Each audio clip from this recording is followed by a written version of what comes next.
안녕하십니까. 김어준의 뉴스공장 명절 특근입니다. 명절이 길다고 해서 시사라든가 뉴스가 그치지는 않습니다. 그렇지만 명절이 되면 꼭 나오는 뉴스가 있습니다. 바로 명절 스트레스죠. 그런데 이 명절 스트레스가 뭐 교통이나 뭐 다른 뭐 경제적인 문제 이런 것도 많겠지만 항상 나오는 스트레스가 이 여자 남자 간의 문제, 가족 간의 문제, 친척 간의 문제, 이런 문제로 명절 스트레스가 상당히 많다고 합니다. 사실 이게 저는 이제 이렇게 이런 뉴스가 나올 때마다 이게 진짠가 정말 그런가 이런 생각도 많이 드는데, 팩트를 보면 실제로 추석 이후에 이혼율도 좀 늘고, 그리고 추석 기간 중에 요새는 폭력 사고도 적지 않은 걸 보면 분명히 문제가 있긴 있는 것 같습니다. 그런데 이렇게 명절 뉴스가 한 10여 년, 지난 10여 년 동안 굉장히 많이 됐는데, 그러다 보니까 요새는 좀 많이 나아지기도 하는 것 같이 보입니다. 아마 우리가 아마 신경을 써야 될 거는, 우리가 아무렇지도 않게 보내는 말이 상처를 줄 수도 있다. 그리고 특히 지나친 관심은 상처를 만들 수도 있다. 이거를 우리가 명절에 각별히 주의해야 하는 게 아닌가 싶습니다. 여러분 놀라셨죠? 김어준 목소리랑 조금 비슷하지 않습니까? 제가 목요일 도시 이야기 코너를 진행하는 김진애입니다. 오늘은 여러분과 함께 2시간을 같이 해보겠습니다. 어저께 들으니까 오늘이 명절 특근 첫날인데요. 어제 들어보니까는 김어준 뉴스공장의 명절 특근 프로그램에 협찬이 엄청나게 많더라고요. 그걸 다 읽으시는데, 특히 어저께 유홍준 선생님이 나오셔서 그걸 다 읽는 걸 보고 제가 기겁을 했는데요. 그걸 시키는 김어준 공장장도 참 대단했습니다. 명절 특근 프로그램에 협찬해 주시는 여러분들이 많습니다. 이제 시작해 보면, 올해에도 가족을 위해 국가 건강검진 꼭 받으세요. 국민건강보험공단, 서민의 원스톱 금융파트너 1397, 서민금융통합지원센터, 도착은 빠르게 가는 길은 편하게 U+1 내비, 고향 가는 길 안전운전이 최고의 보호입니다. 더케이 손해보험 에듀카, 귀성길 피곤할 땐 든든한 비락식혜로 재충전, 깨끗하고 안전한 에너지로의 전환 한국지역 난방공사, 국민과 함께하는 든든한 행복에너지 한국전력, 대한민국이 아끼는 물 제주 삼다수, 생활 속 불합리한 차별 법제처에 신고하세요. 차별법령신고센터. 감사합니다. 김어준의 뉴스공장 명절 특근은 어떻게 진행되냐 하면, 지난 1년 동안에 정말 많은 그 인터뷰 하이라이트가 있었는데요. 오늘은 그 하이라이트 중에서 책을 들고 뉴스공장을 찾아오신 국내외의 대표적인 명사 인터뷰를 준비해봤습니다. 김어준 뉴스공장 명절 특근 지금 바로 시작합니다.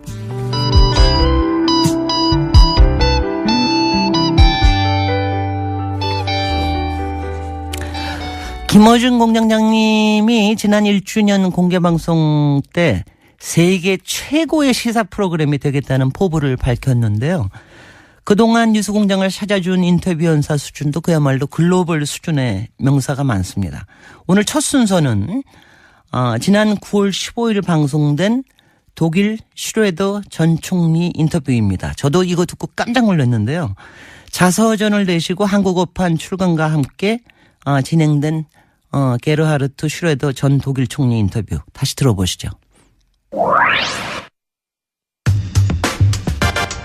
독일을 통일했던 헬무트 콜 총리를 이기고 1998년부터 2005년까지 독일의 제7대 총리를 역임했고, 최근 문명국가로의 귀환이라는 자서전을 발간한 슈레더 전 독일 총리를 스튜디오에 직접 모셨습니다. 안녕하세요. Vielen Dank. Ich bin gern gekommen. 예, 저는 방한 기간 중에 택시 드라이버 영화도 관람하였고 또한 이 촛불 혁명에도 지대한 영향과 기여를 했다라는 말씀도 들어서 초대받는 것을 기꺼이 응했습니다. 독일 전직 총리로는 처음 와주셨기 때문에 대단히 감사드리고 더불어서 정치인 휴대되는 한국 언론에 소개가 된 적이 있지만 어떤 사람인지 자연인으로 한 번도 소개된 적이 없어서 저도 궁금해서 개인적인 질문부터 몇 가지 드리겠습니다. 첫 번째 드릴 질문은 제가 자료를 보다 보니까 중학교를 졸업하고 나서 소매상의 판매직으로 일을 하셨더라고요. 고등학교 진학을 안 하고. 왜 고등학교 진학을 안 했는지, 공부를 못 했는지. Nein, ich habe nicht gefaulenzt. 제가 공부를 못하거나 게을리하지는 않았습니다. 그런데 저희가 5형제였거든요. 그리고 저희 어머님은 전쟁 미망인이셨어요. 아하. 아버님이 2차 세계대전 중에 돌아가셨습니다. 따라서 당시에 저희 집안의 형제들은 모두 스스로 각자 해결해야 되는 상황이었죠. 학비를 부모로부터 기대할 수 없었고요. 또한 너무나 가난했었기 때문에 각자 형제들이 빨리 독립해야 한다. 스스로 벌어서 내 앞가림을 해야 한다라는 것을 저희는 너무나 다 잘 알고 있었습니다. 저는 야간 학교를 다니면서 소매상에서 일하면서 저녁에 공부를 하면서 독일에서 대학에 입학할 수 있는 입학 자격 시험에 합격을 하였는데요. 야간 학교 다니면서 취득한 겁니다. 말하자면 그래도 어느 정도 살만한 집안의 자녀라면 가지 않았을 그런 다른 길을 간 거죠. 제가 다른 길을 가기는 했지만 이것이 제 인생에 한 번도 해가 되었거나 어떤 불이익을 크게 끼쳤다라고는 생각하지 않았습니다. 저희 어머님이 저희를 사랑으로 키우셨고 또 무한한 자유를 주셨기 때문에 저는 저의 유년 시절이 행복했다고 생각합니다. 제가 자료를 보니까 22살이어서 대학 입학 자격을 얻으셨습니다. 그런데 변호사 자격을 취득한 건 1976년이에요. 그래서 따져보니까 대학 입학 자격부터 변호사까지 14년이 걸렸어요. 14년이. 그리고 그 사이에 뭐 하셨는지 전혀 없거든요. 20대 초반부터 30대 중반이 되는 14년 동안 무슨 일을 하셨는지 14년 동안 계속 변호사 시험이 떨어진 건지. Ich habe ihn außerordentlich kurz studiert. 추측하시는 것보다 솔직히 저는 공부를 좀 잘하는 편이었습니다. 그래서 지금 14년이나 제가 떨어졌다가 고배를 마시고 공부만 했다고 생각하시는데요. 사실은 그렇지 않아요. 저는 독일에서 다른 학생들보다는 빨리 학업을 오히려 마친 편이었어요. 9개 학기, 즉 4.5년 만에 학업을 마쳤는데요. 저희가 가난했고 제가 돈을 빨리 벌어야 했기 때문에 오히려 공부를 여유 있게 할 수가 없었어요. 그래서 굉장히 빨리 공부를 마치려고 노력했던 편인데요. 시간이 이렇게 걸렸다는 것은 말씀드리면 4.5년 정도 9학기에 걸쳐 학업을 마치고 나서 독일은 일반적으로 실습을 합니다. 그래서 법원 시보로도 실습을 하고 로펌에 가서도 시보를 하고 또 검찰청에서도 시보를 하는 이런 실습 기간이 긴데요.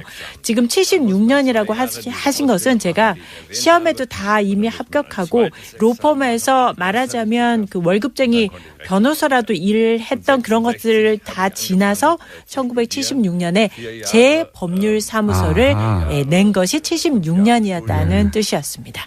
의심이 많으시니까 성적표도 보내드릴 테니까 청취자분들께 꼭 공개해 주시기 바랍니다. 1980년에 연방하원 선출이 처음 되셨는데 이때가 그러면 30대 후반이네요. 예. 정치를 왜 시작하신 건지. Das hat zu tun mit meiner Kindheit. 저희 집이 워낙에 가난하였습니다. 그러다 보니까 교육의 기회는 곧 힘이다. 교육만이 힘이라는 그런 생각을 일찍 했습니다. 그래서 저의 삶에 있어서 항상 누구나 무상 교육을 받도록 해야 한다라는 것에 제 정치 삶을 바쳤다고 해도 과언이 아닙니다. 그래서 가난한 집 아이들도 부모의 돈이 없어도 열심히 노력만 하고 교육을, 즉 대학 교육을 돈 없어도 받을 수 있는 기회가 있다면 부모가 가진 부에 관계없이 자기 삶에서 성공할 수 있다는 것. 그래서 저는 교육에 있어서 교육의 정의, 모든 사람에게 있어서의 무상교육, 이것을 위해서 헌신했다고 생각합니다. 즉 교육에 있어서의 이러한 정의를 세우기 위해서 필요한 것이 곧 정치였고, 그래서 저는 정치인이 됐습니다. 본인의 이상을 본인이 직접 가능하다는 걸 보여준 셈이네요? 맞습니다. 예를 들어서 무상급식이나 무상교육을 해야 되겠다고 생각했던 정치인들도 많았을 텐데 결국 총리까지 되는 사람은 극소수에 불과하거든요. 그 극소수만 갈 수 있는 자리까지 갈 수 있었던 건 본인의 어떤 자질 때문이라고 생각하는지 그게 궁금합니다. Ich glaube, man braucht doch 첫째, Ehrgeiz. 야망이 있어야 된다고 생각합니다. 자기가 정말 되고 싶은 것을 열렬히 추구하는 그런 마음. 두 번째, 열정이 필요하죠. 다른 어떤 것보다도 나는 이것이 정말 되고 싶다 하는 열정. 그다음에 세 번째는 커뮤니케이션 능력이라고 생각되는데, 커뮤니케이션은 사실 정치에서 가장 중요한 자질이라고 볼 수도 있습니다. 왜냐하면 정치라는 것이 사람을 이해하고 사람과 소통해야 되고 그들을 감지할 수 있어야 되는데 이것은 탤런트라고 생각합니다. 그리고 제가 지금 말씀드린 이 모든 것들은 태어날 때 갖고 태어나는 것이라기보다는요, 정치적인 삶을 하는 그 프로세스 과정에서 자연스럽게 배워나가고 생겨나가는 일종의 프로세스라고 생각합니다. 네. 본인에게 이건 남들보다 나한테 특별히 있는 유난한 능력이다. 그런 거를 느껴본 어떤 본인의 자질은 없는지, 이건 내가 너무 잘하는 것 같아. 그런 게 없었는지. Nein, das kann ich ja nicht machen. 이것만큼 내가 이러하지라는 표현들은요, 자화자찬이라고 생각합니다. 사실 자화자찬은 해서는 안 된다고 생각을 하고요. 타인과의 비교도 항상 부적절하다는 생각을 갖고 있는데요. 그렇게 물어보시니까 한번 생각을 해보면 제가 변호사를 할 때나 정치인으로서 활동을 할 때도 어떤 과정에서든 저는 상당히 저 자신에게 만족하는 편이었습니다. 때로는 극심하게 어려운 시기도 있었고 또 매우 내리기가 어려운 결정들도 있었어요. 그래서 그렇게 고심하고 괴로운 순간들에서도 저는 제 자신을 항상 나는 행복한 사람이다 라고 느끼는 마음이 있었어요. 왜냐하면 저는 제가 되고자 하는 말씀드린 제 꿈을 이루었고 그것은 제가 항상 원했던 것이었기 때문에 그것을 이루었다라는 그런 어떤 만족감 또는 행복하다는 생각을 갖고 있었습니다. 저 스스로한테 족하다라는 생각을 갖고 있었습니다. 그건 제가 보기엔 부모님께 감사드려야 할 것 같은데 낙천적이고 긍정적이고 자존감이 강하고 저도 그래요. 저도 그런데 그거는 물려받은 겁니다. 생각해 보면. 독일 총리를 하셨으니까 이 질문을 드리지 않을 수가 없습니다. 이제 분단 국가인 우리로서는 독일의 통일을 굉장히 부러워하는데 이 우리 한반도 문제에 있어서 예를 들어서 가장 강력한 영향을 미치는 미국은 통일을 표면적으로는 지지한다고 하지만 남한에는 실제로 그동안의 역사를 보면 실제 통일을 지지했었다면 북한과 평화협정을 맺고 그리고 북한의 체제 보장을 약속해서 이 평화적인 환경을 오랫동안 지속될 수 있는 평화 환경을 만들었어야 하는데 지금 60년 이상 평화협정을 맺지 않고 있기 때문에 이 남북의 긴장관계를 군사적으로 경제적으로 전략적으로 미국 이익에 부합되도록 활용한 측면이 있어 보이거든요. 근데 독일은 이런 미국이나 혹은 반대하는 영국이나 혹은 프랑스, 우리도 일본이나 중국이나 미국이 있는데 어떤 전략으로 되어 있는가, 어떻게 통일로 이끌어가는데 그 주변국들을 독일을 지지하도록 만들었는가 이런 게 궁금한 겁니다. 예. 영국, 프랑스, 네덜란드 이런 유럽의 국가들에 있어서 일단 중요한 것은 나토 동맹 체제라는 것이 하나가 있습니다. 그런데 전체적으로 볼 때 유럽은 당시 독일의 분단을 통해서 또는 구동구권 소련 이런 체제 하에서 사실 유럽이 분단되어 있다가 소련 동구권이 무너지면서 유럽이 통일이 돼버린 거예요. 이 역사적인 사실이 먼저 선행된 거죠. 그러다 보니까 영국 같은 경우도 대처 총리가 엄청나게 의구심을 갖고 여기에 반대하고 그랬죠. 그런데 전체적인 대세라는 것이 이제 유럽이 통합이 됐다. 유럽의 분단이 극복됐다라는 것이 대세였어요. 그러다 보니까 미국도 물론 통일된 유럽의 이해관계가 있었을 겁니다. 그것이 경제적인 이유든 정치적인 이유든 이해관계가 있었겠죠. 또는 러시아에 대해서든 어쨌든 어떤 이유든 간에 역사적으로 유럽이 통합된 이 큰 흐름이 있었고 그다음에 헬무트 콜 총리가 통일을 밀어붙인 거죠. 지금이야말로 통일이 될 절호의 기회라는 것을 간파하고 밀어붙이니까 유럽이 통일된 마당에 독일만 분단으로 남아 있어야 한다라는 게 이게 명분이 없어진 거예요. 바로 그러한 명분 때문에 영국도 어떻게 보면 대처가 결국은 그 명분 앞에서 자신의 그런 유보적인 입장을 결국 내려놓을 수밖에 없었다라고 생각을 합니다. 두 번째는 구동독에서 사람들이 대량 탈출을 시작한 겁니다. 헝가리라든지 이런 다른 동유럽 국가들로 그냥 국경을 넘어가 버린 거예요. 그래서 구동독에 있는 사람들이 이렇게 대량 탈출을 할 때 서유럽권에서 다들 굉장히 놀라는 상황이었거든요. 그리고 통일에 대해서 강대국들의 우려, 걱정 없을 수가 없죠. 독일이 너무 강력해지는 것 아닌가. 여기에 대한 두려움은 항상 있었습니다. 그런데 두 가지.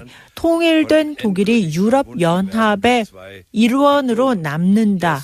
즉 유럽이라는 큰 집에 통합된 한 일원으로 남는다는 것. 이 메시지가 중요했고요.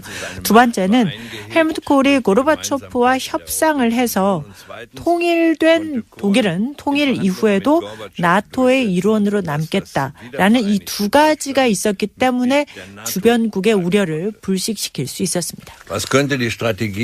좀 전에 미국의 어떤 이해관계 때문에 이런 분단의 평화협정을 하려면 했을 텐데 이런 미국의 이해관계도 말씀을 하셨는데 저는 이 분단에 대한 이해관계가 미국만 있는 것인가 하는 생각도 해봅니다.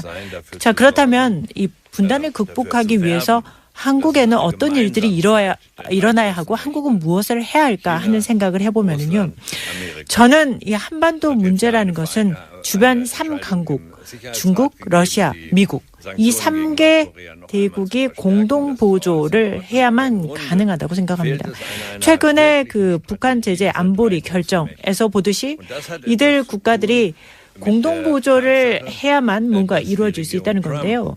즉 안보리에서 제재가 타결되기는 했습니다만은 이 3개국이 중국, 러시아, 미국이 진정한 공동 보조의 전략을 가지고 있는가에 대해서 생각해 볼 필요가 있겠습니다. 미국의 트럼프 대통령이 만일에 계속해서 중국에 대해서는 경제적인 압박을 가하고 러시아에 대해서도 고립 정책을 편다면 어떻게 이 두 강대국과 미국이 공조할 수 있을까요? 이들이 이 3개국이 라이벌 관계를 계속해서 유지한다면 한반도 문제에 있어서 장기적인 관점의 합의 또는 공조는 쉽지 않아 보입니다. 또한 미국의 이해관계, 또 미국이 반드시 이해하고 넘어가야 하는 것은 중국에 대해서 경제적인 압박, 러시아에 대한 고립 정책 이런 것을 계속하게 되면 절대 이 두 국가가 미국에 대해서 공조를 할 이유가 없다는 것이죠. 그런데 지금 현재 한국의 새 정부가 방향을 설정한 것을 보니까 제가 볼 때는 꽤 괜찮은 방향 설정을 하고 있다고 생각이 듭니다. 그중에서도 에너지 분야를 보면은요. 한국이 러시아와 협력할 분야가 아마 에너지 분야라고 생각하고 움직이는 것 같은데 저는 이 새로운 정부의 시도들이 상당히 이 관계를 개선하는 데 도움이 될 수 있다고 보고요. 통일과 관련해서도 장기적으로 솔루션이나 전략이 필요하겠구나라는 생각들을 해봅니다. 미국 얘기가 나와서 관련해서 한 가지를 여쭤보자면 독일은 유럽에서 가장 굳건한 미국의 우방국 중에 하나였어요. 그런데 최근에 트럼프 정부가 들어서고 나서 메르켈 총리가 유럽 문명은 유럽 스스로 맞서야 한다라고도 하고 미국 안보 협력을 영구적으로 기대할 수 없다고도 하고 이런 발언들이 나오는데 독일과 미국의 관계가 아주 근본적으로 바뀌는 그런 시대에 접어들어섰나요? 어떻게 이해해야 합니까? Nein, das glaube ich nicht. 제가 볼 때 근본적인 어떤 관계 변화라고는 할 수 없을 것 같습니다. 그렇지만 변화가 있는 것은 사실이고요. 사실 제가 총리 재임 시절에 부르짖었던 것이 상대적인 외교 정치의 독립성이었던 것이고요. 그런 의미에서 저는 이라크 전쟁 참전을 반대했었습니다. 우리의 대외 정책은 워싱턴에서 결정되는 것이 아니라 베를린에서 결정한다라는 것을 표방하고 참전 반대를 했던 것이죠. 물론 이러한 저희의 상대적 독립성의 외교가 미국 사람들이 좋아할 리는 없었을 것입니다. 그러나 그렇다고 해서 저는 미국도 그것을 인정할 수밖에 없다고 생각하고요. 또 유럽 내에서의 어떤 균형, 또 나토 동맹국 내에서의 내적 결속 강화 이런 것들은 당연히 적절한 것이며 그렇게 한다고 해서 지금 말씀드린 유럽 내의 어떤 강화나 나토 동맹국 간의 강화가 미국에 반대한다는 의미는 절대 아닙니다. 미국과의 관계가 근본적으로 변한다기보다는 독일의 독립성, 외교의 독립성 이게 이제보다 더 강조되어야 한다는 게 총리님 시절의 이야기였고 실제 그런 방향으로 가고 있다 지금. 이런 거네요. 안타깝게도 지금 다 그렇지는 못했습니다. 독일이 미국에 대해서 상당히 많은 것들을 이미 다 양보하고 가고 있는 부분들이 있다고 생각하고 러시아와의 관계에서도 그런 것들이 있고요. 이 부분은 외교 정책에 있어서 어떤 더 자신감, 당당함, 스베레너티를 가지고 할 필요가 있다라고 생각을 하는 건데 미국이 대체 뭘 원하는지를 지금 아무도 알 수가 없다는 겁니다. 예측 가능성이라는 게 있어야 하는 건데 하루가 다르게 트위터에다 대고 오늘은 이 말을 내일은 저 말을 해대면 이 예측 불가능성에 나라가 휘둘리게 된다는 거죠. 그렇기 때문에 중요한 것은 유럽이 가지고 있는 합리성을 가지고 더 자신감을 갖고 대외 외교 정책을 해야 한다는 거죠. 알겠습니다. 방금 트럼프 대통령에 대해서 평가하신 셈인데 다시 한번 트럼프 대통령에 대해서 어떻게 평가하냐고 제가 독립적인 질문을 드리면요. 별도에. George W. Bush, 조지 W. 부시 대통령의 미국 정책을 제가 한 정책은 아니죠. 그런데 부시는 대화를 할 능력이 있는 사람이었죠. 역량이 있는 참모진이 있었고 부시 대통령이 역량 있는 참모진의 얘기에 귀를 기울였다는 겁니다. 그런데 트럼프의 경우에는 모릅니다. 내일 무슨 정책이 나올지 모르고 이 문제는 전 세계 최대 강국이 슈퍼파워가 내일 어떤 일을 할지 예측 불허하다라는 것이 전 세계 국제 정세의 문제인 거죠.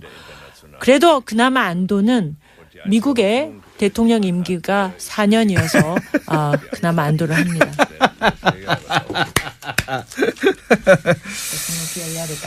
지금 그런 트럼프하고 이야기를 어떻게 우리 한국의 보수 세력이 주고받고 있냐면 전술핵을 한반도에 다시 배치하자. 그리고 트럼프 역시 그런 가능성이 있을 수도 있다. 이런 언급을 내비치고 전술핵을 한국에 다시 갖다 놓는 얘기를 하고 있는데 물론 현 정부는 반대하고 있습니다.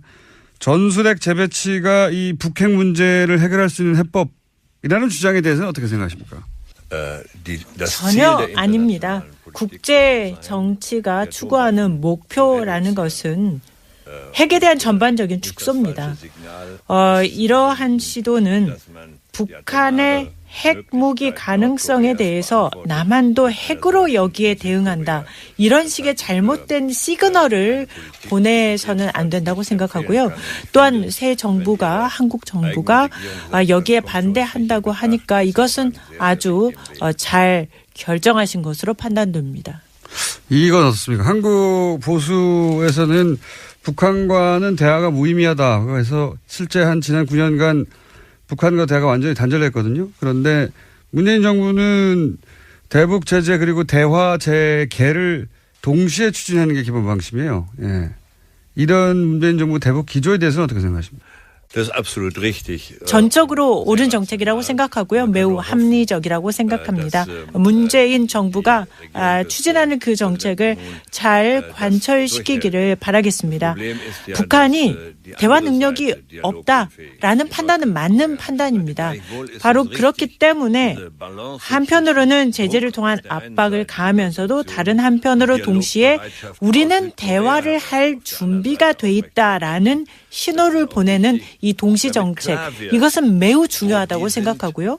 북한은 자기의 체제를 유지하기 위해서는 대화 능력이 없는 것으로 하는 것이 자기 체제 유지에 유리하다고 생각해서 그렇게 하고 있는 것 같은데, 남한은 적어도 대화를 할 준비가 돼 있다라는 것으로 신호를 보낼 필요가 있습니다.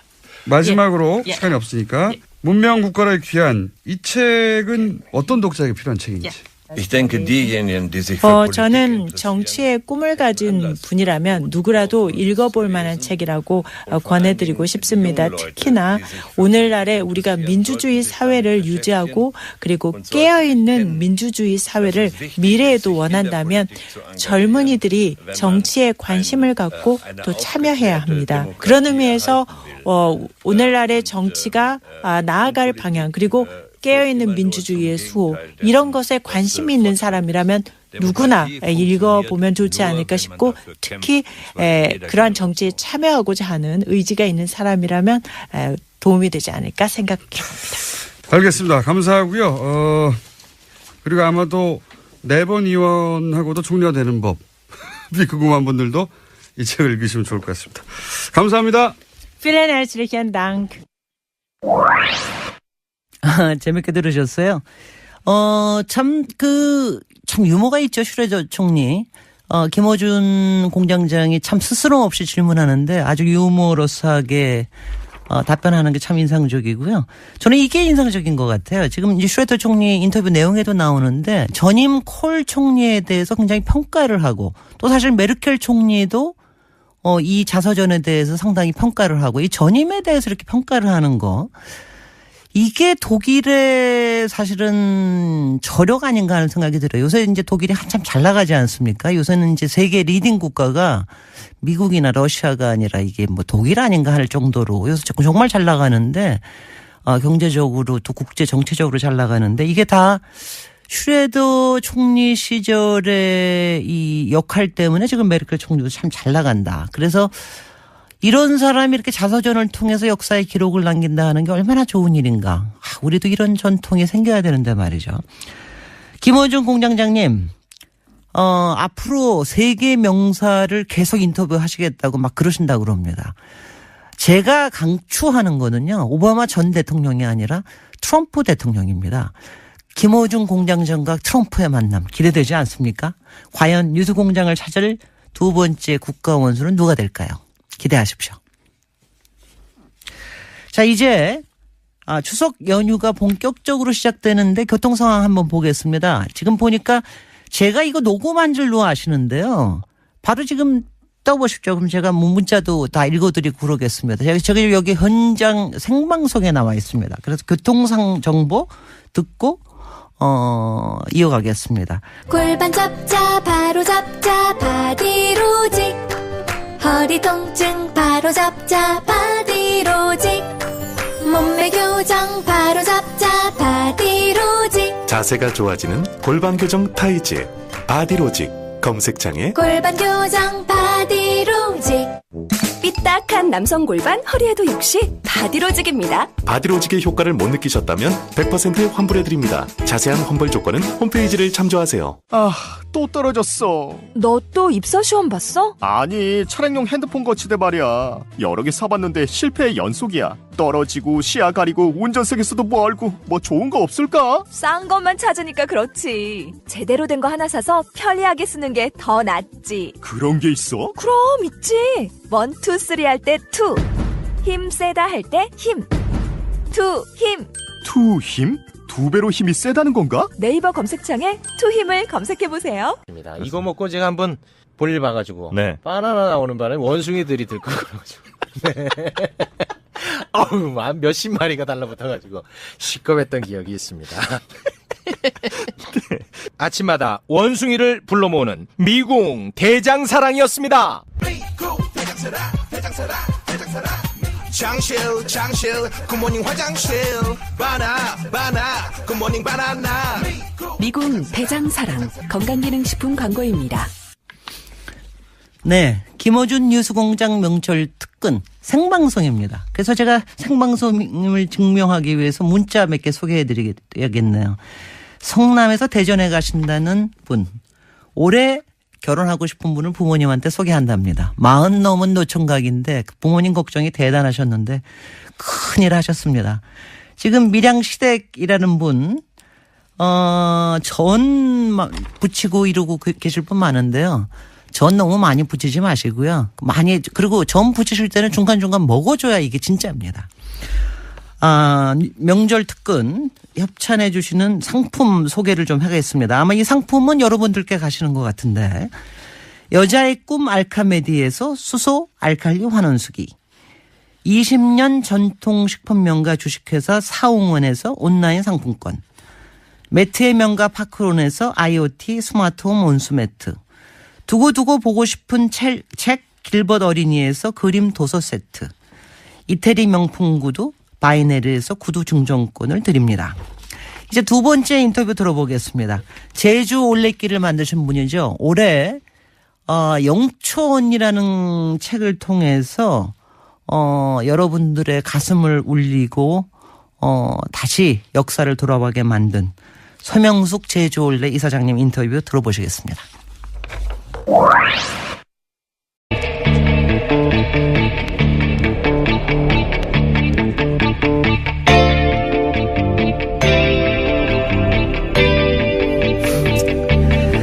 안녕하십니까.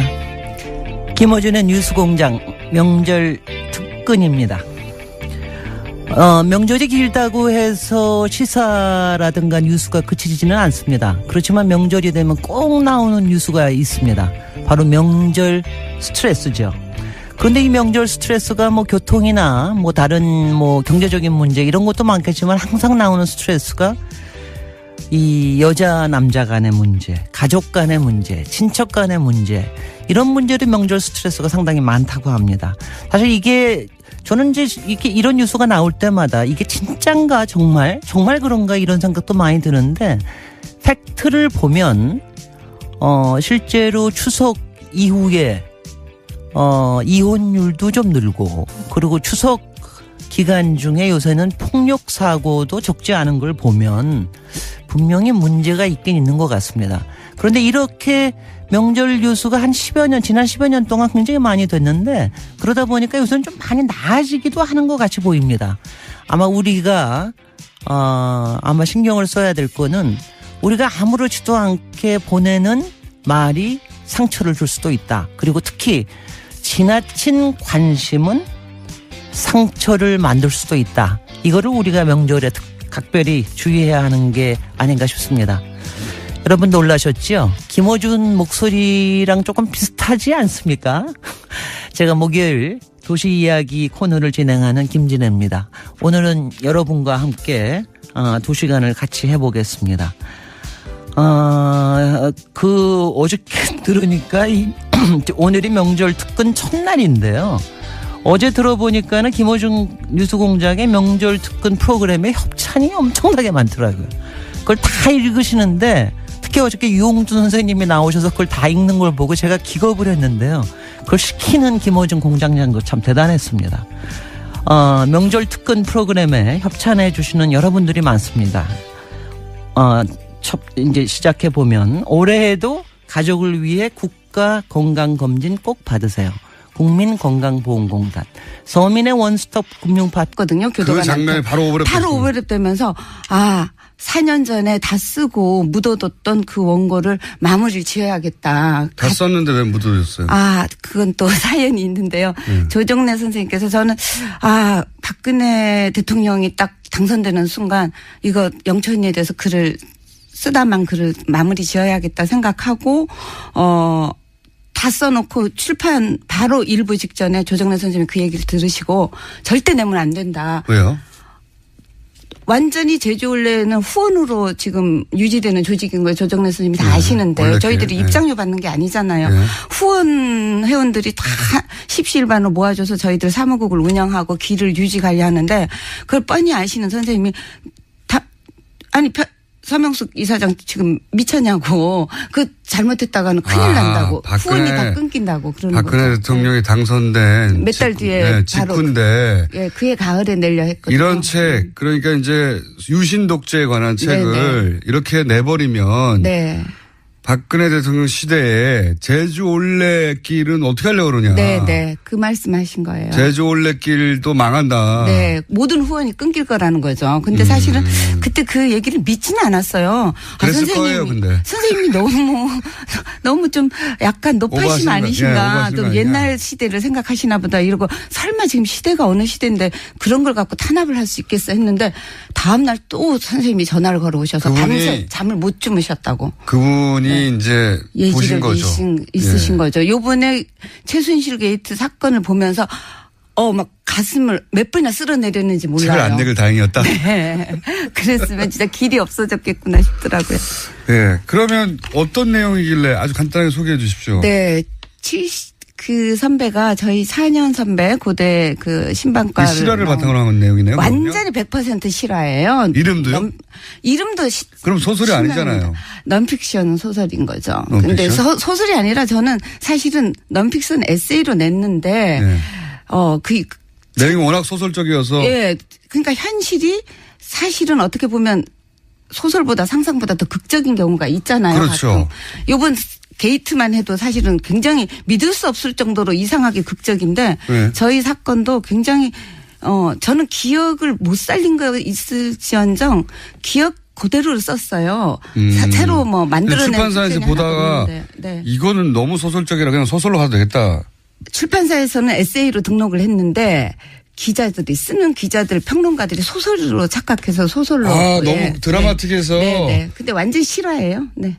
이게 소설이 아니군요. 네. 영천이라는 천영철라는 하나의 실존 인물. 지금도 실존 인물이죠. 다만 저랑 같이 그때 긴급조치 9호 위반으로 감옥 생활을 같이 했던 그 언니와의 그 대학 시절에 2년 그다음 우리 여자 감방 얘기, 여자 감옥 교도소 얘기 이거를 최순실을 보면서 그래 교도소가 진짜 어떤 건지 보여주마 하는 심정으로 교도소 장면을 더 보강하고 저희들이 지냈던 성동구치소 생활 그다음 31일 동안의 불법 감금 지금도 어디에 끌려갔었는지 모르는 한 달하고도 하루 동안 어딘지도 모르는 곳에 가서 고문, 심리적, 정신적, 육체적 고문을 당했던 그런 얘기들을 이제 와서 쓴 이유는 사실 그 언니가 너무 불행하게 되지 않았으면 저는 다 지나간 세월로 그냥 묻어두고 떠내려 보냈을 거예요. 기억의 강물 위로. 근데 그 선배가 90년대 후반에 캐나다에 이민을 갔다가 불의의 교통사고로 2002년 대선이 있는 해였죠.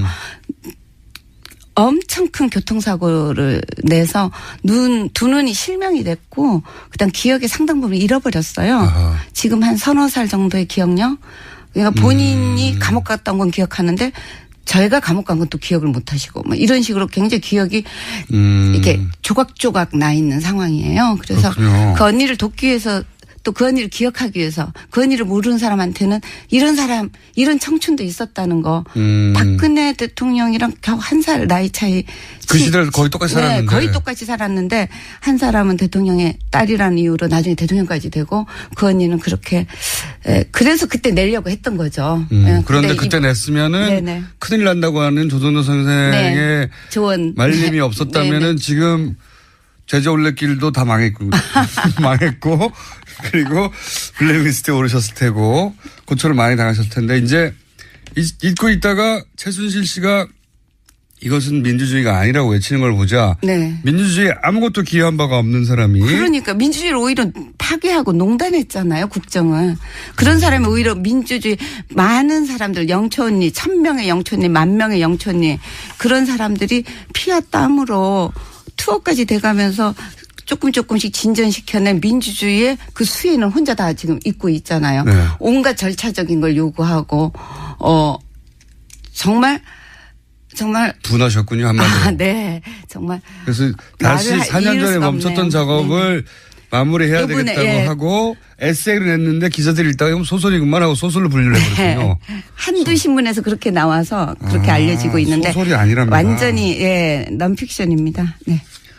왜냐하면 언론들의 보도를 보면 소설이라는 장르로 소개를 하고 있기 때문에 틀림없이 사실이 아닌 부분이 가미됐을 거야 생각하는데 그게 아니었군요. 전혀 단 1%도 사실을 누락시킨 건 있어도 사실이 아닌 걸 쓴 건 없어요. 오히려 다 못 담아왔으면 못 담았지. 네, 제 기억이요. 예.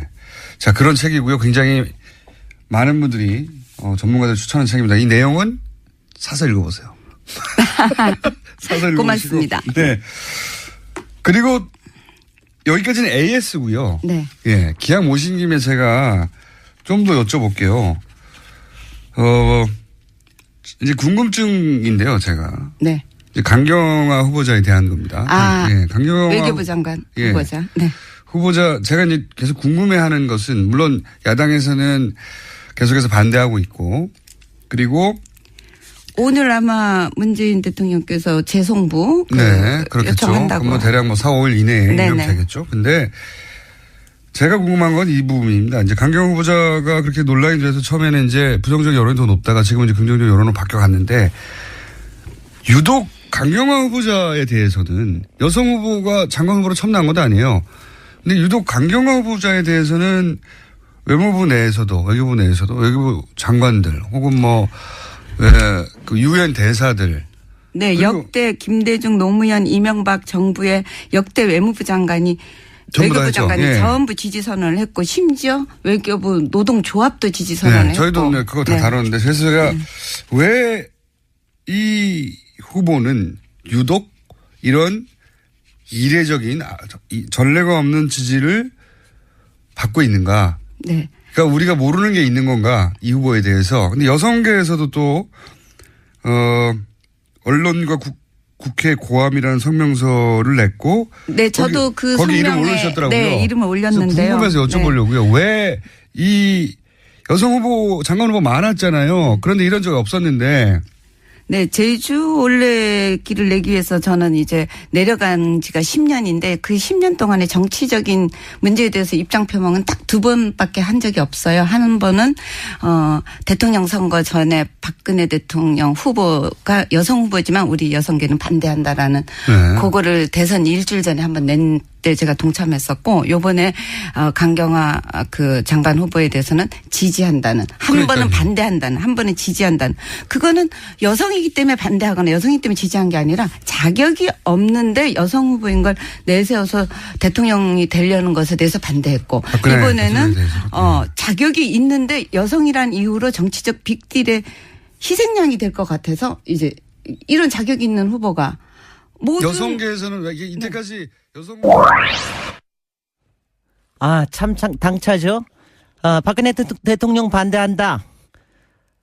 강경화 장관 찬성한다. 딱 2번 성명에 참여하셨다는 제주 올레 이사장님. 영초 언니 꼭 영화 되시기 바랍니다. 택시 운전사처럼 아마 빅히트가 될 겁니다. 김어준의 뉴스공장 명절 특근 도움 주시는 분들 소개해드립니다. 올해에도 가족을 위해 국가건강검진 꼭 받으세요. 국민건강보험공단. 서민의 원스톱 금융파트너 1397 서민금융통합지원센터. 도착은 빠르게 가는 길은 편하게. U+1 내비.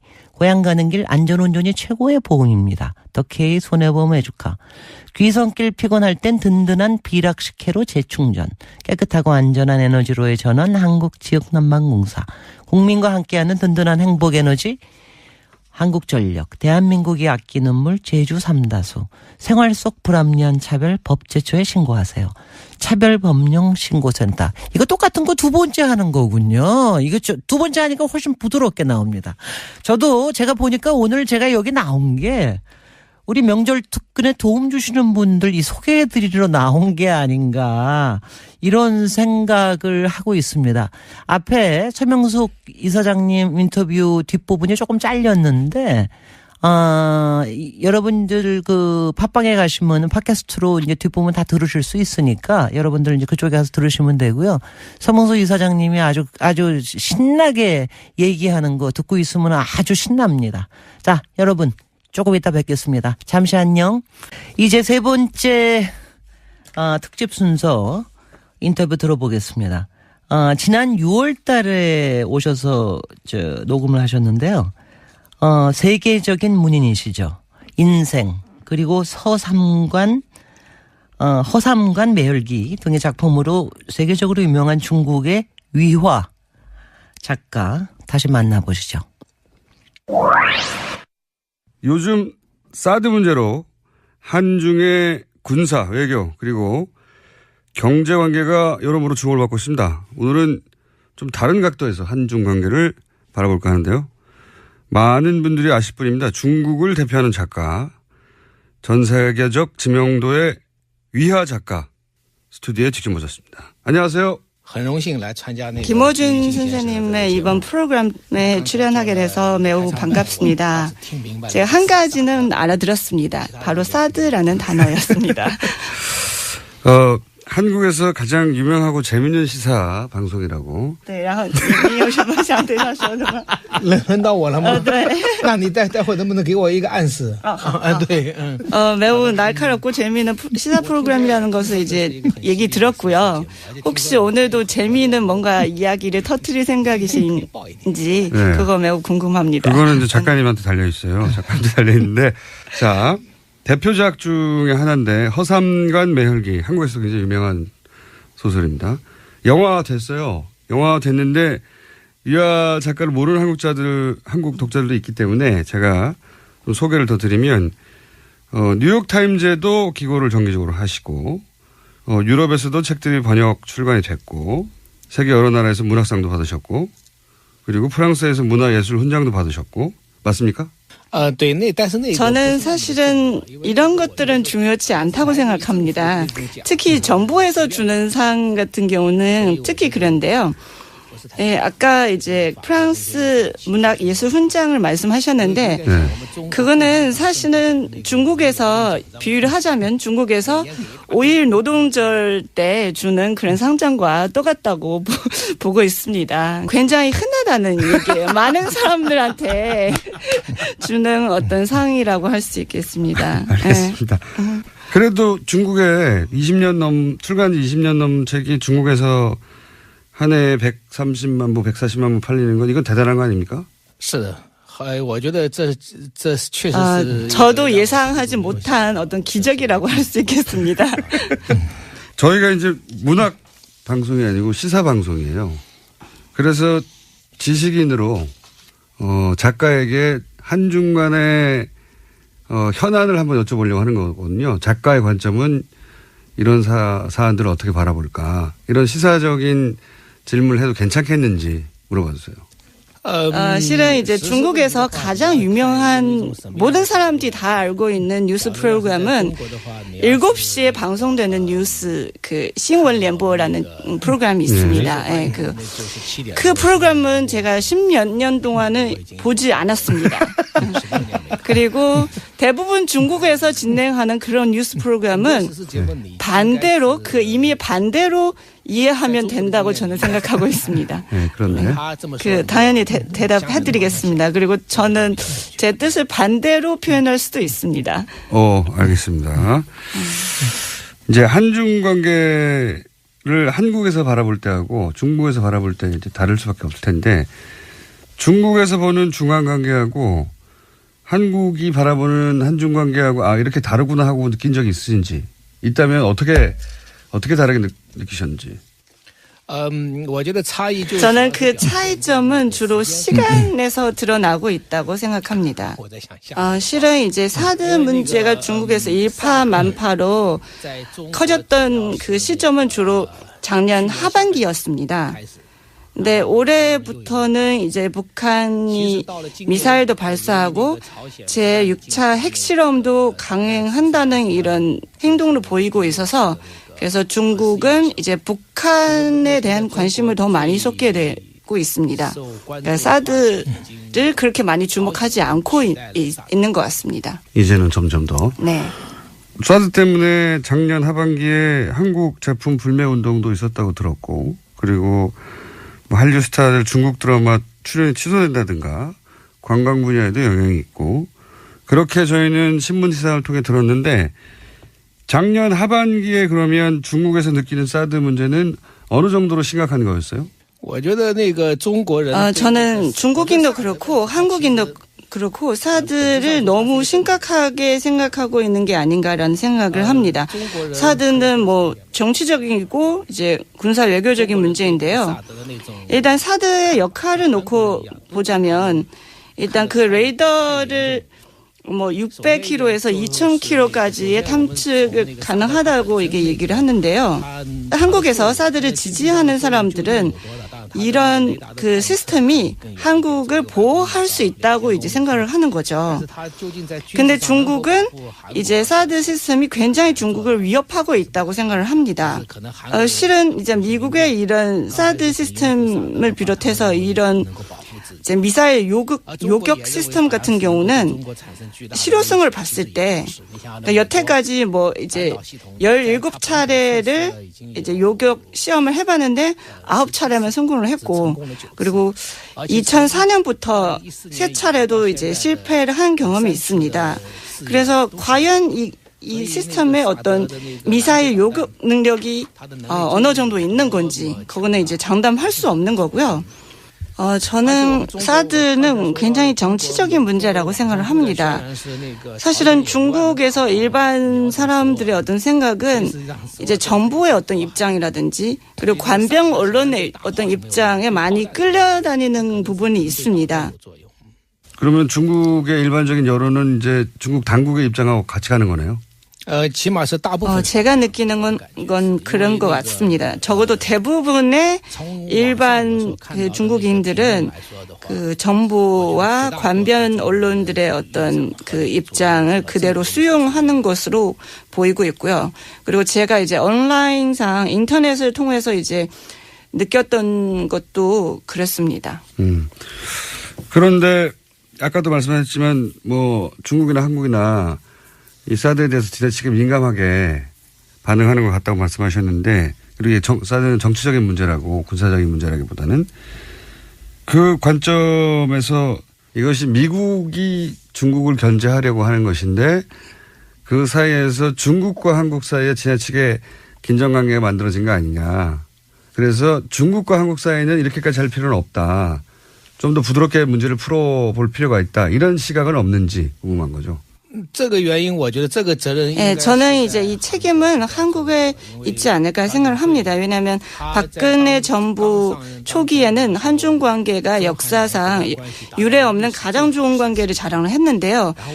그런데 이런 상황에서 그러니까 사드와 같은 중국에는 사실은 그렇게 위협적이지 않는 시스템이고 그리고 한국한테는 그렇게 뭐 군사적으로 대단한 시스템이 아닌 거를 가지고 한중 관계를 이렇게 안 좋은 방향으로 얼음장처럼 만들었지 않았느냐. 이것은 한국의 책임이 있다고 생각을 하고요. 그리고 결과적으로는 일본만 좋아하지 않을까. 왜냐하면 아베 정부는 군국주의적인 어떤 사고를 가지고 있기 때문입니다. 박근혜 정부가 사드를 배치하기 직전까지도 사드를 배치하지 않을 거라고 조속한 시일 내에는 그렇게 얘기하긴 했었죠. 중국 정부에. 그 말씀하시는 것 같은데 그죠?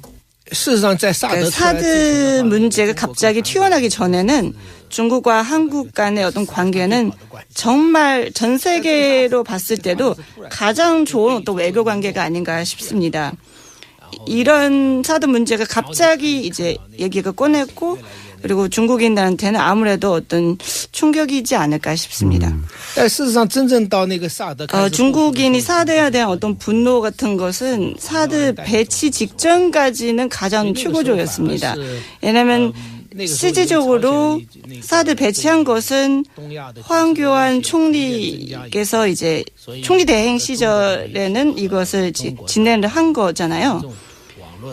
사실상 이제 사드 배치를 결정하고 나서 그 뒤에 중국인들의 어떤 관심사는 북한의 뭐 미사일 발사라든지 핵실험이라든지 이런 북한의 도발 때문에 관심사가 완전히 북한 쪽으로 옮겨갔습니다. 알겠습니다. 중국의 입장에서 보자면, 중국의 관점에서 보자면, 한국에도 큰 도움이 안 되는 시스템이고 중국에도 큰 위협이 안 되는 시스템인데 결국은 일본만 좋은 이 무기에 대해서 그렇게 집착하고 이 관계를 망가뜨렸냐 갑자기 박근혜 정부가 이런 얘기인 것 같은데요. 그런데 이제 문재인 정부가 출범을 했어요. 사드 배치 책임 있는 정부는 이제 끝이 났고 그러면 중국 지식인의 입장에서 보기에는 이 문제는 어떻게 풀어야 잘 풀릴까요? 저는 우선 중국과 북한의 관계에 대해서 좀 말씀드려야 할 것 같습니다. 일단 많은 한국 사람들이 생각하는 것처럼 중국과 북한의 관계는 그리 좋지는 않았습니다. 중국과 일본 그리고 한국과 일본의 관계가 매우 안 좋은 걸로 계속한다면 그러면 중국과 한국은 관계가 좋을 수밖에 없어요. 일단은 사드는 이미 배치했고 그리고 이미 어떤 이미 실종하는 어떤 문제로 봐야 됩니다. 물론 이제 정부 입장에서는 뭐 여러 가지 뭐 제재도 하고 뭐 하겠지만 네, 우리가 최근에 볼 수 있는 것은 일단 문재인 대통령님이 중국으로 특사를 보냈고 또 이 특사는 중국에서 시진핑 주석을 만나서 이제 환담을 했고 이런 부분들에 대해서 그 관변 언론이나 주류 언론들은 매우 적극적으로 보도를 했습니다. 그래서 이런 것들은 다 긍정적인 어떤 긍정적인 시그널을 우리한테 이제 시사를 하고 있고요. 근데 제 생각에는 중한 관계는 더 나빠질 수는 없을 것 같습니다. 이미 이제 최악의 상황이었기 때문에 더 이상은 나빠질 수 없고 이제는 나아지지 않을까라고 생각을 합니다. 그 정도로 나빴어요? 물론 이제 92년부터 한중 수교 이래 조금만 그런 문제들도 있었겠지만 그런 우유곡절이 조금 있겠지만 여태까지는 굉장히 긍정적으로 이제 발전을 해왔습니다. 특히 이제 일본이 거기서 중요한 역할을 한다고 저는 봤는데요. 이제 그런 극우적인 성향 가진 일본의 정치자들이 있었기 때문에 한중 관계가 더 좋아졌던 것 같고요. 그리고 저는 이제 이 사드 문제는 북한의 위협 주는 그런 시스템이라기보다는 오히려 한중 관계를 해치는 장애물이 아닌가 생각이 됩니다. 하여튼 굉장히 나빴다는 거죠. 네, 사드 굉장히 때문에 나빴었습니다. 그래서 네. 더 이상 나빠질 일이 없기 때문에 좋아질 것이다. 네, 네. 그러니까 이 사드 문제는 박근혜 정부가 만들어 놓은 문제이기도 한데 지난 대략 9월부터 이제 최순실 박근혜 게이트가 한국에서 시작되고 이 뉴스가 중국에서도 크게 보도가 됐죠. 중국에서는 이 사건을 어떻게 보셨는지. 최순실 게이트에 대해서는 중국은 대대적으로 보도를 했습니다. 이 보도의 어떤 빈도수나 이렇게 그 수량으로 봤을 때는 80년대 광주 사건에 대한 보도하고 비교할 수 있을 정도로 굉장히 엄청났다는 겁니다. 보도량이. 네. 그래서 결과적으로 박근혜 정부가 이렇게 돼도 싸다는 생각을 하고 있는 것 같습니다. 왜냐하면 중국은 이제 그 사드 배치가 주장하는 박근혜 정부에 대해서는 뭐 어떻게 할 수 없잖아요. 근데 한국인들이 이 정부를 이제 쫓아내고 결국 이런 결과를 얻었습니다. 그렇게 중국인들 입장에서는 중국을 괴롭히는 사드 문제를 결정한 박근혜 정부를 한국인들이 물론 그것 때문에 쫓아낸 건 아니지만 쫓아내니 통쾌하다고 하고 바라봤군요. 이 뉴스를. 네. 중국의 일부 네티즌들이 풍수지리에 뭐 이런 거를 가지고 뭐 한국과 북한에 대해서 이제 평가를 하기도 했습니다. 한국의 청와대는 그 풍수지리상으로 봤을 때 가장 안 좋은 터라고 지금 보고 있습니다. 반대로 북한의 그 평양궁은 일단 김일성부터 이제 3대 굉장히 잘 먹고 잘 살고 있기 때문에 가장 풍수지리상으로 봤을 때 가장 좋은 터가 아닌가 지금 생각을 하고 있습니다. 네. 그리고 재미있는 시각도 있네요. 여하간 중국의 입장에서는 이 사건이 바로 직전에 사드 문제 때문에 굉장히 관심이 높았고 그리고 탄핵되는 과정을 통쾌하게 바라봤다. 만약에 미국의 트럼프 대통령이 이제 한국을 계속 괴롭혔다면 그러다가 탄핵됐으면 우리도 통쾌했겠죠. 뭐 그런 정도로 이해합니다.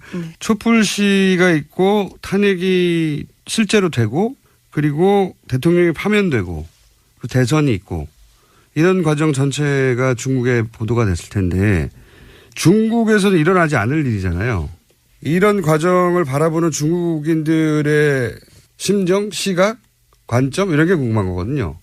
어떻게 느꼈을까? 저는 사실은 핸드폰을 통해서 촛불 시위 그때의 모습을 지켜봤었는데요.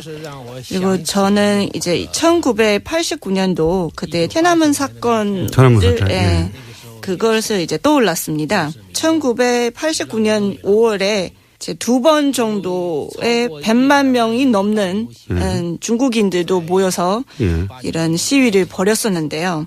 뭐 평균적으로 매일 한 30만 명이 모였었던 것 같습니다. 예, 그것을 떠올렸습니다. 이런 일은 중국에서는 다시 일어나지 않다고 저는 봅니다. 왜냐하면 중국 정부는 군대까지 동원해서 그 집회하는 사람들을 집으로 보내거나 이제 잡아갈 수 있기 때문에 그러니까 이런 집회는 더 이상 가능하지 않습니다. 그래서 저는 이제 그 전에 전두환 대통령 시절에도 그 한국의 민중들이 이런 그 봉기를 통해서 어떤 그 시위를 통해서 이제 대통령을 쫓아냈고 이번에도 비슷한 사태로 저는 생각을 하고 있습니다. 물론 이번에는 피를 흘리지 않은 어떤 혁명이라고 할 수 있겠습니다. 이렇게 큰 규모의 어떤 집회 그거는 중국에서 일어날 수 없는 일이라고 생각을 합니다. 그런 데 대한 중국의 불만은 없나요? 그러니까 뭐랄까요. 당국의 보이지 않는 통제나 혹은 이런 집회를 강하게 규제하는 것이나 또는 뭐 인터넷상에서의 규제도 있고 이런 전반적인 통제에 대해서 중국인들이 답답해하거나 불만이 있는 건 없습니까? 이제 한국 촛불 집회를 보다가 물론 정치 상황은 다르지만 우리도 저런 문화가 있었으면 좋겠다라고 하는 불만이나 그런 거는 형성돼 있지 않나요? 중국 문화 저변에 혹시? 중국 정부는 1989년도에 이 천안문 사태를 이제 지나면서 얻은 교훈이 있는 것 같습니다. 그러니까 왜냐하면 그때는 이미 나라 전체가 좀 굉장히 혼란에 빠졌고 통제 불능의 어떤 지경까지는 갔었던 것 같습니다. 그래서 통제를 하는 것 같습니다. 정부 입장에서는? 네. 근데 이제 일반인들이나 작가 입장에서는 그런 정부의 규제가 답답할 수 있잖아요. 작가로서 시민으로서 답답하지 않은가. 이제 그런 거죠. 자기가 하고 싶은 말을 예를 들어서 이 방에 있는 사람들만 들을 수 있고 이 방의 밖이라든지 아니면 더 멀리 있는 사람들한테 전달할 수 없다는 이런 것을 이제 느꼈을 때 참 말하는 어떤 자유라든지 언론의 자유가 없다는 것을 이제 느낄 수 있습니다. 근데 제가 보기에는 이런 심각한 어떤 그런 언론에 대한 어떤 통제 같은 경우는 결과적으로 이 이견을 내는 사람도 위화 작가께서 부러워하는 촛불 집회 우리가 해냈습니다. 위화 작가 작품을 보면은요 인생 또 허상간 매열기 두 개 다 영화가 됐습니다. 허상간 매열기는 특히 우리나라에서도 영화가 됐고요. 인생은 장인모 감독 했는데 이번 추석에 읽기 굉장히 좋은 작품입니다. 그러니까 이걸 보면은 그러니까 비루하고 찌질한 것 같지만은 의미 없는 인생은 없다는 거예요. 이거를 여러분들 혹시 삶이 너무 견디기 어렵고 지친다 생각하시면 위화 작가님의 인생 제가 권해드립니다. 특히 이게 중국 한문으로 이렇게 이제 글을 쓰는 걸 보면은요. 아마 여러분 그 영화 컨택트에서 보면은 외계인들이 글을 쓰는데 이렇게 한 번에 뿌려가지고 처음과 끝을 한꺼번에 말한다고 그러잖아요. 저는 꼭 이 한문으로 글을 쓰는 중국인의 아주 독특한 그 정서가 있는 게 아닌가. 참 굉장한 작가입니다. 오빠, 우리 어디 가는 거야? 정수 가지. 와, 우리 말 타러 가는 거야? 그렇게 좋아? 고민하지 말고 장수로 오세요. 온 가족이 즐기는 승마 체험과 국내 최대 규모의 말역사 체험관 등 장수에는 정말 볼 것, 누릴 것들이 넘쳐난답니다. 말의 심장 소리를 직접 느껴보는 장수에서의 하룬 여행. 장수는 항상 가까이 있습니다. 주말 여행은 장수로. 승마 체험 예약은 063-350-5486. 또 목에 걸렸어. 왜 작은 건 없지? 그럴 땐 더 알티지 오메가3. 스마트폰을 너무 많이 봤나 봐. 눈이 너무 건조하네. 그럴 땐 더 알티지 오메가3. 아, 손발도 저려. 그럴 땐 더 알티지 오메가3. 알았어. 더 알티지 오메가3. 그래, 약사들이 만든 GM팜을 검색해보라고. 오케이, GM팜.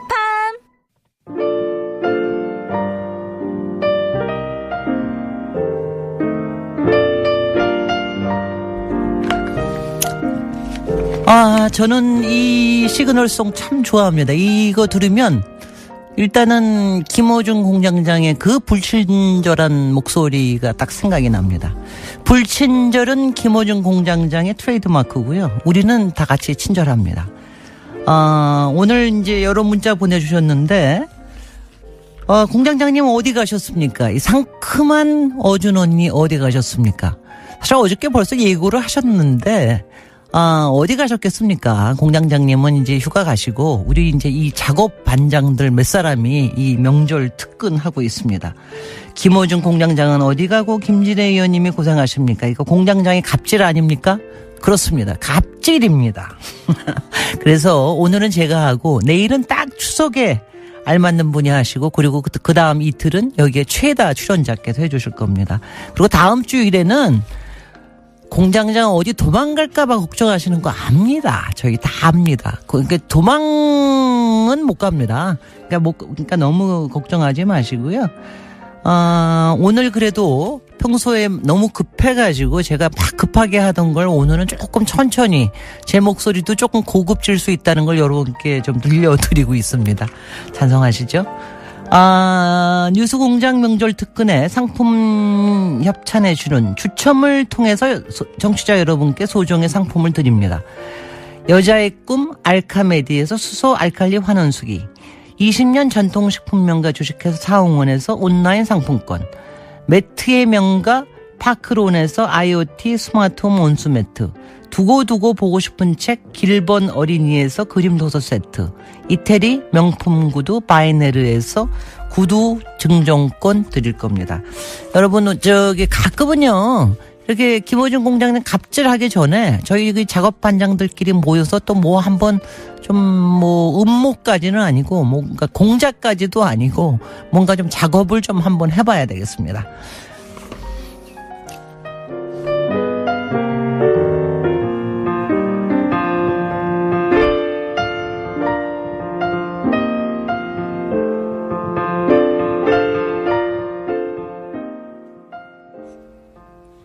김어준 뉴스공장 명절 특근, 오늘 마지막 순서는 지난 6월 달에 진행된 이회수 작가 인터뷰입니다. 신작인 보복 대행 전문 주식회사를 들고 찾아왔었죠. 오늘 들으면은 더 확실하게 느끼실 겁니다. 들어보시죠.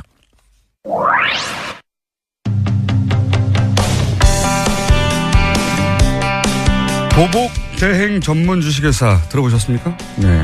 보복 대행 전문 주식회사. 책 제목입니다. 4대강 사업으로 이득을 챙긴 교수와 언론을 응징하는 소설책. 소설가 이회수 선생님의 책입니다. 이회수 선생님 직접 오셨습니다. 안녕하십니까? 안녕하세요. 네. 제목이 보복 대행 전문 주식회사. 네. 확 와닿습니다. 네. 내용이 근데 4대강 사업으로 돈을 챙긴 교수, 언론을 응징하는 겁니까? 네. 물론 중심, 이제 엔딩에서 특히 4대강 관련자들이 응징을 당하는데요. 어떻게 응징을 당합니까? 녹조라 때 일단 원샷하고 그리고 이제 그 원흉으로 상징되는 인물이 있습니다. 딱히 누구라고 이름을 거론할 수는 없습니다만은 소설 속에서는 MS로 지칭되죠. MS로 지칭. 예, 그 경상도 말로 문디 새끼의 그 이니셜입니다. MS로 지칭되는 소설 속의 인물. 예, 그래서 그 공주보에 거꾸로 처박혀서 녹조라 때 뒤집어 쓰고 거기서 설사하고 그러는 그 장면들이 나옵니다. 예. 아니 근데 왜 소설의 소재가 이게 10년 만에 10몇 년 만에 쓰신 소재 아닙니까? 네. 소재가 어떻게 4대강이 됐나요? 근데 제가 볼 때는 사실은 세상이 너무 썩어서 이제는 마침내 그 생명의 근원이 되는 물조차도 다 썩어 문드러지게 만들었는데 그것은 난 제가 생각할 때는 인간이 썩었기 때문에 물조차 썩는 시대가 왔다고 생각했습니다. 그래서 4대강이 그걸 상징한다고 보셨군요. 네네. 그리고 인간 세상을 썩지 않게 만들어야 되는 방부제 역할을 해야 할 사람들이 오히려 부패 촉진제 역할을 했다 이렇게 단정을 하고 이것을 소설 속에서라도 응징을 해야 되겠다. 응징을 해야 되겠다 이렇게 생각을 했습니다. 응징의 주체는 누가 되는 겁니까 소설 속에서? 정동원이라고 하는 주인공인데요. 30살의 그 은둔형 외톨이입니다. 은둔형 외톨이. 외톨이인데 선생님의 저의 그 옛 모습이죠. 페르소나입니까? 소설 속에서. 그래서 그 젓가락 날립니까 그 친구가? 아니 그렇지는 않습니다만 나무들과 대화가 가능한 나무들과 대화가 가능한 채널로입니다. 나무들과 평소에는 대화를 하다가 네네 이 4대강 사업이 끼치는 폐해를 직접 경험하고 본인이 직접 나서서 이들 응징하는 나무로부터 정보를 얻죠. 나무로부터 정보를 그러니까 그 응징을 당해야 할 사람들의 비리 누구를 만났는지 어떤 일을 했는지 이것을 집안에 다 나무 한 그릇씩은 뭐 화분이든 식물 하나씩은 키우지 않습니까? 그래서 그 백냥금이라고 하는 식물로부터 정보를 얻습니다. 식물들이 국정원 역할을 하는 거네요. 그렇습니다. 맞습니다. 국정원 식물들이 정보를 이 그 30살의 주인공에게 전해주고 원래는 이제 나무들과 대화하고 이렇게 자연 속에 살던 인물인데 도저히 그냥 지나갈 수는 없다. 그래서 차단했습니까? 이 사람들은? 그 식물들을 대개 보면은 거의 그 동물하고 다른 점이 뭔가 하면은 한 자리에 붙박여서 딱 선체로 다 생존을 의식주 문제를 해결하지 않습니까? 그래서 저는 조금 동물들보다는 그 생존에서 상당히 좀 신사적이고 그야말로 헌신적인 이런 생명체로 이 4대강의 그 욕망에 그 매몰된 인간들을 동물적이라고 보셨고 그렇죠. 그렇습니다. 자기 자리에서 자기 역할을 해나가는 소시민들을 이제 식물적이라고 보신 거네요. 그래서 이런 소시민이 복수에 나서는 그렇습니다. 녹조 라떼를 퍼먹게 함으로써 설사를 하게 만들고 그리고 뭐 그 이제 고양이 이마에다가 대못을 박는 또 젊은이가 하나 나옵니다. 그래서 뭐 동물을 학대한다든가 그다음에 또 어린이를 학대한다든가 또는 이제 정치적인 권력을 이용을 해서 그 부당하게 이득을 취한다든가 사람을 괴롭히는 이런 이제 정치가들도 응징을 당합니다. 국회의원들이 그 소설 속에서는 풍자 소설이라고 말하자면 그 제가 생각할 때 우리 문학의 장점은 고전부터 현대에 이르기까지 깊은 해학과 철학이 담겨 있죠. 그래서 저는 그 해학과 풍자가 사실 우리 소설의 장점이라고 생각합니다. 선생님 소설이 항상 그렇긴 한데 근데 이 소설은 또 특이한 것이 웹소설이라는 형태로 처음에 시작된다.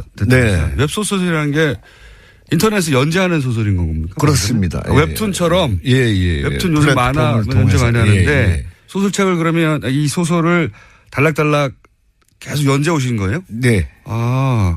이거 몇 년간 연재하신 겁니까 이게? 몇 달 되지 않았습니다. 그러니까 뭐 웹소설은 거의 그 일주일에 5번 정도를 쉬지 않고 연재해야 되기 때문에 매일매일 하시는군요. 그래서 상당히 빠른 기간 내에 작품도 제가 이제 제작을 했고요. 이런 형식을 취하신 이유가 뭔가요? 이제는 소설도 혁명이 필요한 시대가 왔다고 생각을 합니다.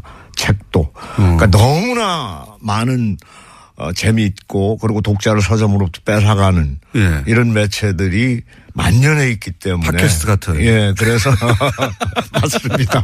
예, 그 열등감 굉장히 느꼈어요. 저는 사실 팟캐스트 이런 거 보면은 막 조회수 엄청나게 올라가지 않습니까?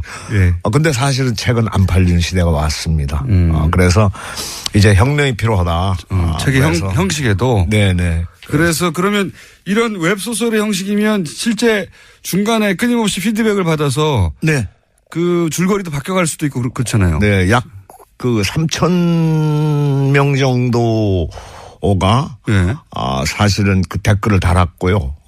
그리고 40만이 넘는 구독자가 최단기간에 그 소설을 구독했습니다. 네. 선생님 소설이 항상 뭐 인기니까요. 근데 이게 외부로 연재되니까 더더군다나 본인들이 이 소설이 어떻게 진행될지에 대해서 참여하고 싶기도 했을 것 같고 네, 네. 그런 것도 영향을 주면서 이렇게 주고받는 소설이 됐나요? 실제 영향을 받으셨어요?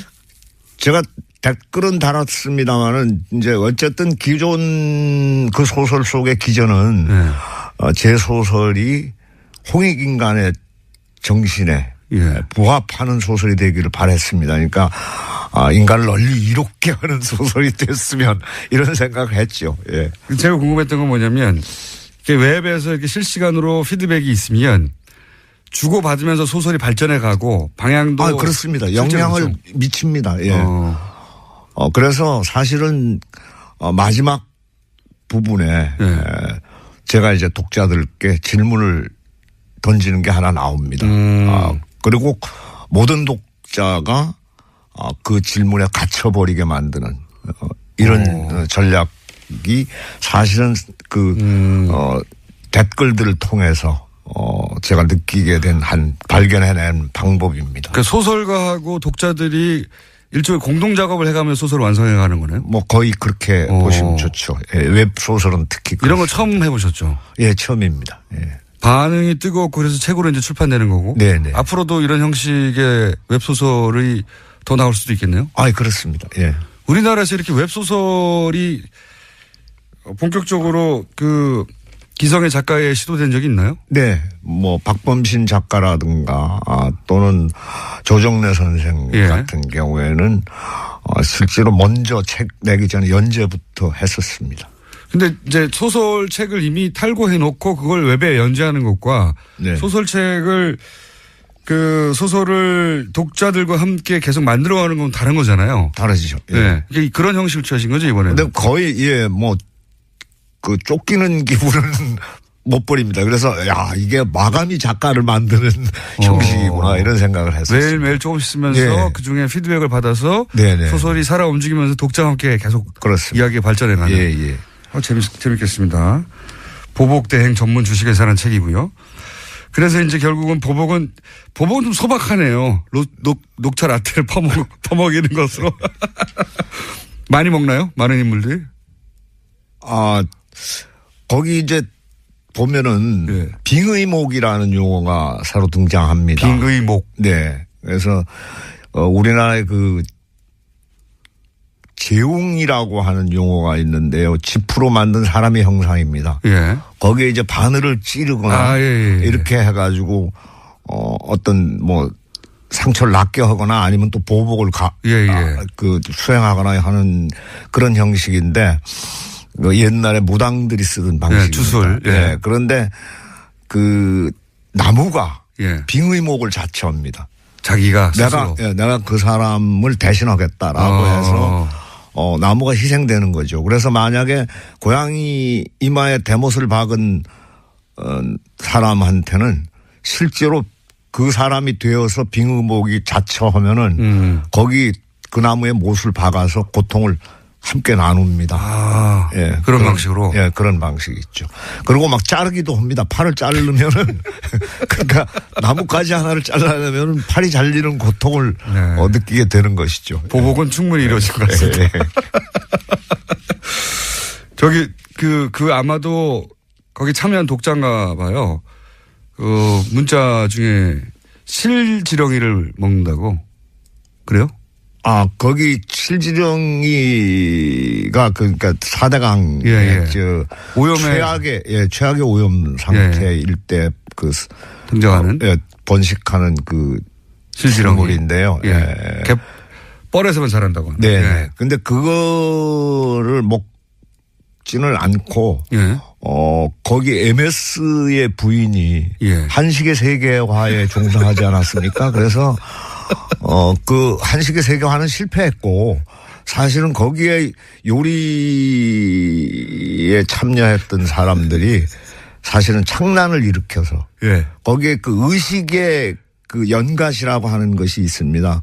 그 나무 이제 수령이 높은 나무들이 가능한데요. 의식 자기 자신이 의식의 연가지가 돼서 그 의식 자체가 MS의 의식 속에 들어가서 뇌를 장악해 버립니다. 그래가지고 그 녹조라떼로 만든 음식을 먹죠. 먹을 때는 맛있습니다. 먹을 때는 맛있는데 먹고 나면 그것이 녹조라떼로 변해버리는 거죠. 그러고 나서 신체에 이상을 일으킵니다. 치명적인. 그러니까 MS가 녹조라떼를 그냥 먹을 수 없으니까 실지령이라든가 이런 거를 그 아주 오래된 나무들이 일종의 텔레파시 혹은 염력으로 그 사람 의식을 장악한 다음에 그렇죠. 먹게 만들고 맞습니다. 그렇게 복수를 하는 기발한. 자, 워낙 현실 참여도 많이 하시니까 제가 이제 책도 4대강에 관한 이야기이긴 한데 최근의 현상들에 대해서는 어떻게 생각하시는지. 왜냐하면 이런 소재들이 또 소설로 등장할지도 모를 것 같아서 제가 여쭤보는데 예를 들어서 최근에 인사청문회 한창이고 그중에서 뭐 김상조 혹은 특히 강경화 후보에 대해서 말도 많잖아요. 이런 거를 보고는 무슨 생각하셨습니까? 사실 저는 그 야당 의원들께 한 말씀 드리고 싶은데요. 사실 내 눈에 들보를 빼낸 다음에 남의 눈에 좀 티나 눈곱을 얘기하시는 게 좋지 않겠는가 이렇게 생각을 합니다. 그렇게 한마디로. 그런 질문을 할 자격이 있느냐 당신들이 뭐 이런. 그렇습니다. 블랙리스트 기억 나오셨으니까. 사회적 이슈하고 관련해서도 얘기할 거리가 몇 개 있어요. 선생님이 또 블랙리스트에 올랐을 것만 같은 인물인데 블랙리스트에 올리지 않으셨어요. 굉장히 불쾌했었어요. 아니 세상에 거기에 대개 블랙리스트에 오르신 분들은 진정한 예술인들, 진정한 문화인들인데 저를 거기서 제외한다라고 하는 것은 제가 뭐 제 진정성을 의심했다거나 아니면 능력을 좀 너무 과소평가했던 것이 아니라 중요하지 않은 소설가다. 그럼요. 제외된 반정부 거죠. 인사이긴 하나 중요하지 않다. 그래서 상당히 불쾌했는데 나중에 청문회 때 보니까 사찰자 명단에 올랐더군요. 블랙리스트가 아니라 사찰을 직접 당하시고. 그래서 뭐 청와대 민정수석실이나 국정원에서 직접 관리 감독하는. 등급이 훨씬 높으셨던 거예요. 그런 존재였죠. 실제 그런 거를 느껴보신 적 있어요? 사찰을 당하고 있다? 근데 사실 그 사찰을 제가 당했다라고 하는 사실은 청문회를 통해서 알게 됐고요. 생활을 하면서 이럴 리가 없는데라고 하는 경우는 굉장히 많았습니다. 어떤? 뭐 예를 들자면 뭐 방송이 잡힌다든가 또 강연이 잡힌다든가 뭐 이렇게 되면은 다 성사가 됐다가 한 3일 앞두고 무산이 돼버리는 거예요. 그런 경우 굉장히. 근데 이게 굉장히 자주. 방송 다 섭외가 돼서 이제 나가기로 돼 있는데 3일 전에 없어진다든가. 근데 그렇게 되면은 그런 건 드물죠, 사실은. 선생님을 섭외하기도 힘든데 섭외해놓고 3일 전에 취소해버리는 거는 방송사 입장에서는. 그래서 왜 그러느냐고 물어보면은 대답을 안 합니다. 그래요? 강연도 마찬가지고요? 뭐 그냥 더 묻지 마시고 그냥 그렇게 된 것만 알아주십시오 이렇게 얘기를 하죠. 뭐 그러니까 소위 외부 행사들은 항상 그런 식으로 날아갔군요. 선생님의 인기가 과거보다 덜해서 그런 건 아니었을까요? 그래서 저도 반성을. 김어준 공장장님. 이회수 작가님 블랙리스트에 오르셨습니다. 연예인, 문화인, 정치 또 지방자치단체장들, 언론 블랙리스트에 오른 분들이 엄청나게 많습니다. 요새 사실 그 추석 동안에 명절보다도 요새 떠오르는 말들이 블랙리스트, 사찰, BBK, 다스, 4대강, 국정원 댓글 공작, 방산비리, 사이버 사령부 이런 것들이 추석을 이렇게 어지럽혀서 되겠습니까? 이 모든 것들이 향하는 이름 여러분들 다 아실 겁니다. 더 이상은 얘기 안 하겠습니다. 김어준의 뉴스공장 명절 특근 도움 주시는 분들 소개해드립니다. 올해에도 가족을 위해 국가건강검진 꼭 받으세요. 국민건강보험공단, 서민의 원스톱 금융파트너 1397 서민금융통합지원센터, 도착은 빠르게 가는 길은 편하게 U+1 내비, 고향 가는 길 안전운전이 최고의 보험입니다. 더 K 손해보험 에듀카, 귀성길 피곤할 땐 든든한 비락식혜로 재충전, 깨끗하고 안전한 에너지로의 전환 한국지역 난방공사, 국민과 함께하는 든든한 행복에너지 한국전력, 대한민국이 아끼는 물 제주 삼다수, 생활 속 불합리한 차별 법제처에 신고하세요. 차별법령신고센터. 자, 제가 보니까 이거 우리 협찬하시는 분들 이 소개하러 제가 나온 것 같아서 제가 똑같은 걸 4번 반복하는 거는 제 인생 처음이고요. 근데 이 4번을 똑같은 성의와 관심과 간절함으로 하는 것도 처음입니다. 자, 이렇게 방송에 나온다는 게 이런 것이군요. 뉴스공장 명절 특근. 오늘 준비한 순서는 여기까지입니다. 제 목소리가 어떤 때는 어준공장장 어준 언니하고도 약간 비슷하다는 얘기를 좀 많이 듣기도 했는데 어떠셨습니까? 저는 또 목요일마다 도시 이야기를 가지고 여러분들 찾아뵐 텐데 사실 말이죠. 오늘 명절 특근이긴 하지만은 공장장 없어도 우리가 또 잘할 수 있는데 근데 뭐 이렇게 꼭 녹음을 보여주게 만드는 거냐 말이죠. 이 공장장 겁이 많습니다. 자, 우리 공장장 돌아올 기대하면서 여러분 안녕. 그런 건 본인의 어떤 자질 때문이라고 생각하는지 그게 궁금합니다. Ich glaube, man braucht doch 첫째, Ehrgeiz. 야망이 있어야 된다고 생각합니다. 자기가 정말 되고 싶은 것을 열렬히 추구하는 그런 마음. 두 번째, 열정이 필요하죠. 다른 어떤 것보다도 나는 이것이 정말 되고 싶다 하는 열정. 그다음에 세 번째는 커뮤니케이션 능력이라고 생각되는데 커뮤니케이션은 사실 정치에서 가장 중요한 자질이라고 볼 수도 있습니다. 왜냐하면 정치라는 것이 사람을 이해하고 사람과 소통해야 되고 그들을 감지할 수 있어야 되는데 이것은 탤런트라고 생각합니다. 그리고 제가 지금 말씀드린 이 모든 것들은 태어날 때 갖고 태어나는 것이라기보다는요. 정치적인 삶을 하는 그 프로세스 과정에서 자연스럽게 배워나가고 생겨나가는 일종의 프로세스라고 생각합니다. 네. 본인에게 이건 남들보다 나한테 특별히 있는 유난한 능력이다. 그런 거를 느껴본 어떤 본인의 자질은 없는지, 요건 내가 너무 잘하는 것 같아. 그런 게 없었는지. Nein, das kann ich ja nicht machen. 이것만큼 내가 이러하지라는 표현들은요. 자화자찬이라고 생각합니다. 사실 자화자찬은 해서는 안 된다고 생각을 하고요. 타인과의 비교도 항상 부적절하다는 생각을 갖고 있는데요. 그렇게 물어보시니까 한번 생각을 해보면 제가 변호사를 할 때나 정치인으로서 활동을 할 때도 어떤 과정에서든 저는 상당히 저 자신에게 만족하는 편이었습니다. 때로는 극심하게 어려운 시기도 있었고 또 매우 내리기가 어려운 결정들도 있었어요. 그래서 그렇게 고심하고 괴로운 순간들에서도 저는 제 자신을 항상 나는 행복한 사람이다 라고 느끼는 마음이 있었어요. 왜냐하면 저는 제가 되고자 하는 말씀드린 제 꿈을 이루었고 그것은 제가 항상 원했던 것이었기 때문에 그것을 이루었다라는 그런 어떤 만족감 또는 행복하다는 생각을 갖고 있었습니다. 저 스스로한테 족하다라는 생각을 갖고 있었습니다. 그건 제가 보기엔 부모님 감사드려야 할 것 같은데 낙천적이고 긍정적이고 자존감이 강하고 예. 저도 그래요. 저도 그런데 그거는 물려받은 겁니다. 생각해보면. 예.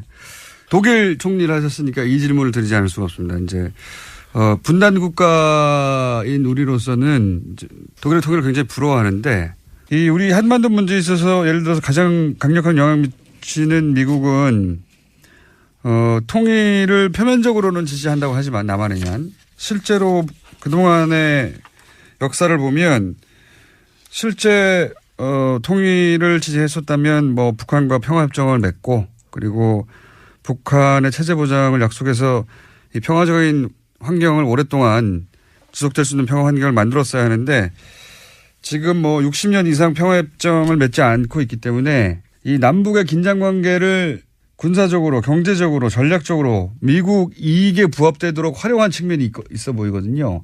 근데 독일은 이런 미국이나 혹은 반대하는 영국이나 혹은 프랑스 우리도 일본이나 중국이나 미국이 있는데 어떤 전략으로 되어 있는가 어떻게 통일로 이끌어가는데 그 주변국들을 통일을 지지하도록 만들었는가 이런 게 궁금한 겁니다. 예.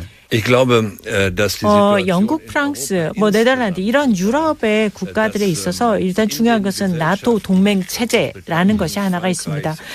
그런데 전체적으로 볼 때 유럽은 당시 독일의 분단을 통해서 또는 구동구권 소련 이런 체제 하에서 사실 유럽이 분단되어 있다가 소련 동구권이 무너지면서 유럽이 통일이 돼버린 거예요. 이 역사적인 사실이 먼저 선행된 거죠. 그러다 보니까 영국 같은 경우도 대처 총리가 엄청나게 의구심을 갖고 여기에 반대하고 그랬죠. 그런데 전체적인 대세라는 것이 이제 유럽이 통합이 됐다. 유럽의 분단이 극복됐다라는 것이 대세였어요.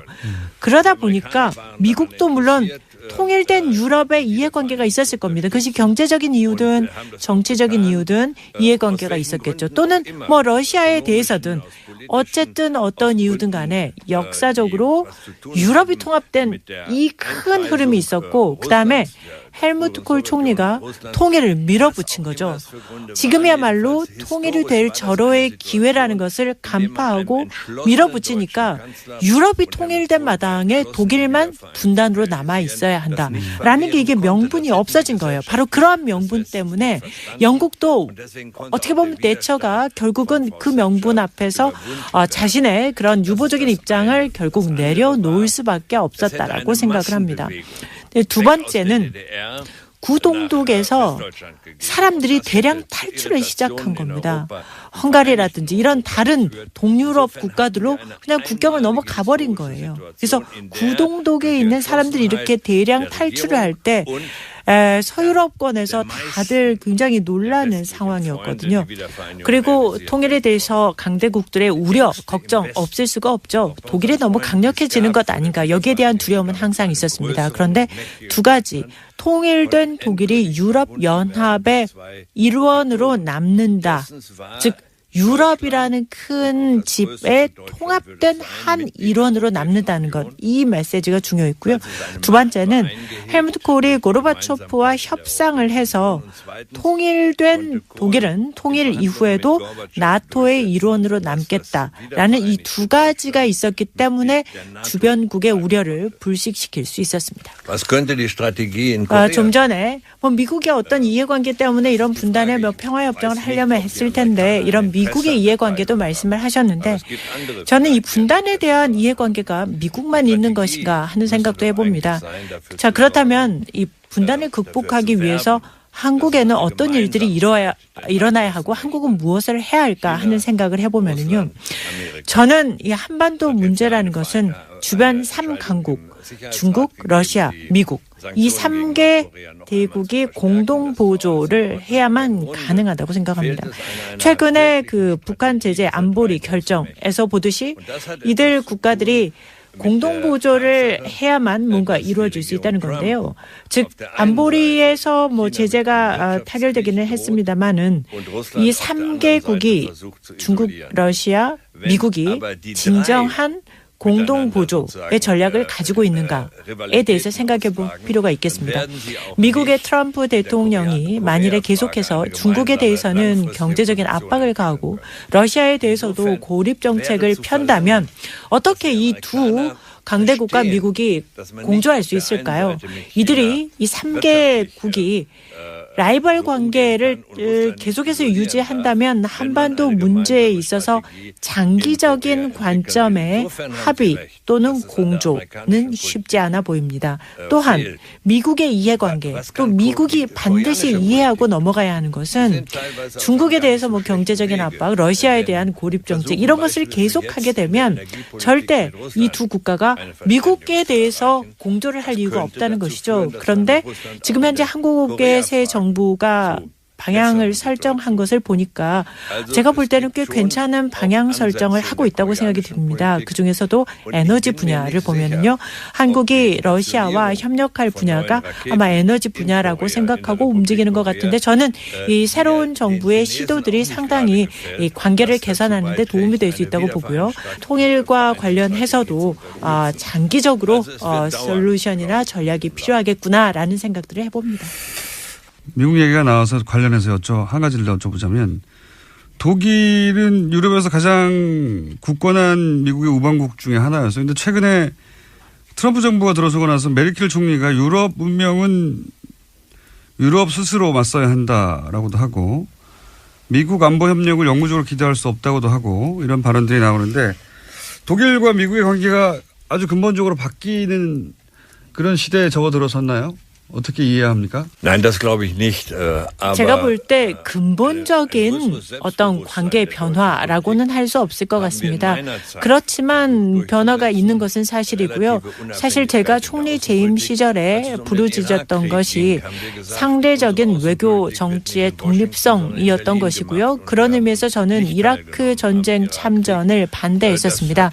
우리의 대외 정책은 워싱턴에서 결정되는 것이 아니라 베를린에서 결정한다라는 것을 표방하고 참전 반대를 했던 것이죠. 물론 이러한 저희의 상대적 독립성의 외교가 미국 사람들이 좋아할 리는 없었을 것입니다. 그러나 그렇다고 해서 저는 미국도 그것을 인정할 수밖에 없다고 생각하고요.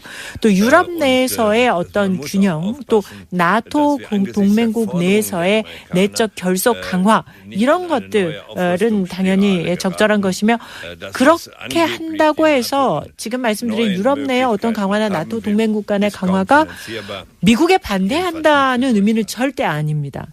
미국과의 관계가 근본적으로 변한다기보다는 독일의 독립성, 외교의 독립성 이게 이제보다 더 강조되어야 한다는 게 총리님 시절의 이야기였고 실제 그런 방향으로 가고 있다 지금.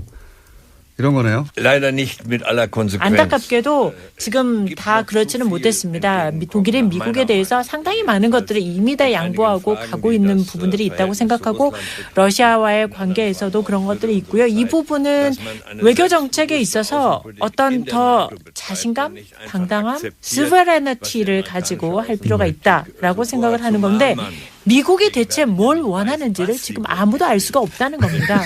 예측 가능성이라는 게 있어야 하는 건데 하루가 다르게 트위터에다 대고 오늘은 이 말을 내일은 저 말을 해대면 이 예측 불가능성에 나라가 휘둘리게 된다는 거죠. 그렇기 때문에 중요한 것은 유럽이 가지고 있는 합리성을 가지고 더 자신감을 갖고 대외 외교 정책을 해야 한다는 거죠. 알겠습니다. 방금 트럼프 대통령에 대해서 평가하신 셈인데 다시 한번 트럼프 대통령에 대해서 어떻게 평가하냐고 제가 독립적인 질문을 드리면요. 별도에. George W. Bush, 조지 W. 부시 대통령의 미국 정책을 제가 한 정책은 아니죠. 그런데 부시는 대화를 할 능력이 있는 사람이었죠. 역량이 있는 참모진이 있었고 부시 대통령이 역량 있는 참모진의 얘기에 귀를 기울였다는 겁니다. 그런데 트럼프의 경우에는 모릅니다. 내일 무슨 정책이 나올지 모르고 이 문제는 전 세계 최대 강국이 슈퍼파워가 내일 어떤 일을 할지 예측 불허하다라는 것이 전 세계 국제 정세의 문제인 거죠. 그래도 그나마 안도는 미국의 대통령 임기가 4년이어서 그나마 안도를 합니다.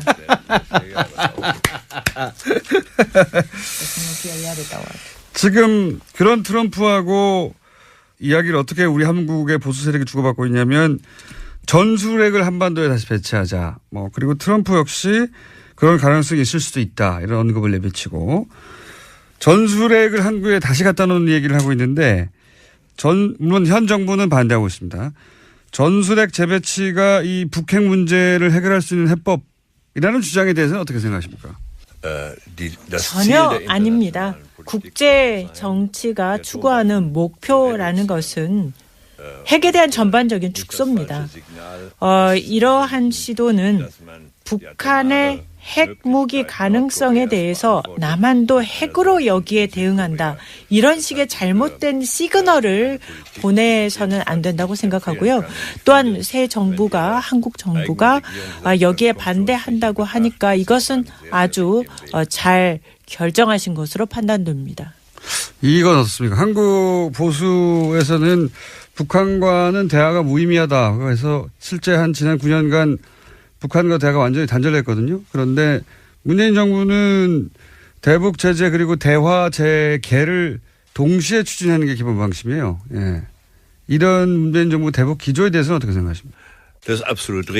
전적으로 옳은 정책이라고 생각하고요. 매우 합리적이라고 생각합니다. 문재인 정부가 추진하는 그 정책을 잘 관철시키기를 바라겠습니다. 북한이 대화 능력이 없다라는 판단은 맞는 판단입니다. 바로 그렇기 때문에 한편으로는 제재를 통한 압박을 가하면서도 다른 한편으로 동시에 우리는 대화를 할 준비가 돼 있다라는 신호를 보내는 이 동시 정책, 이것은 매우 중요하다고 생각하고요.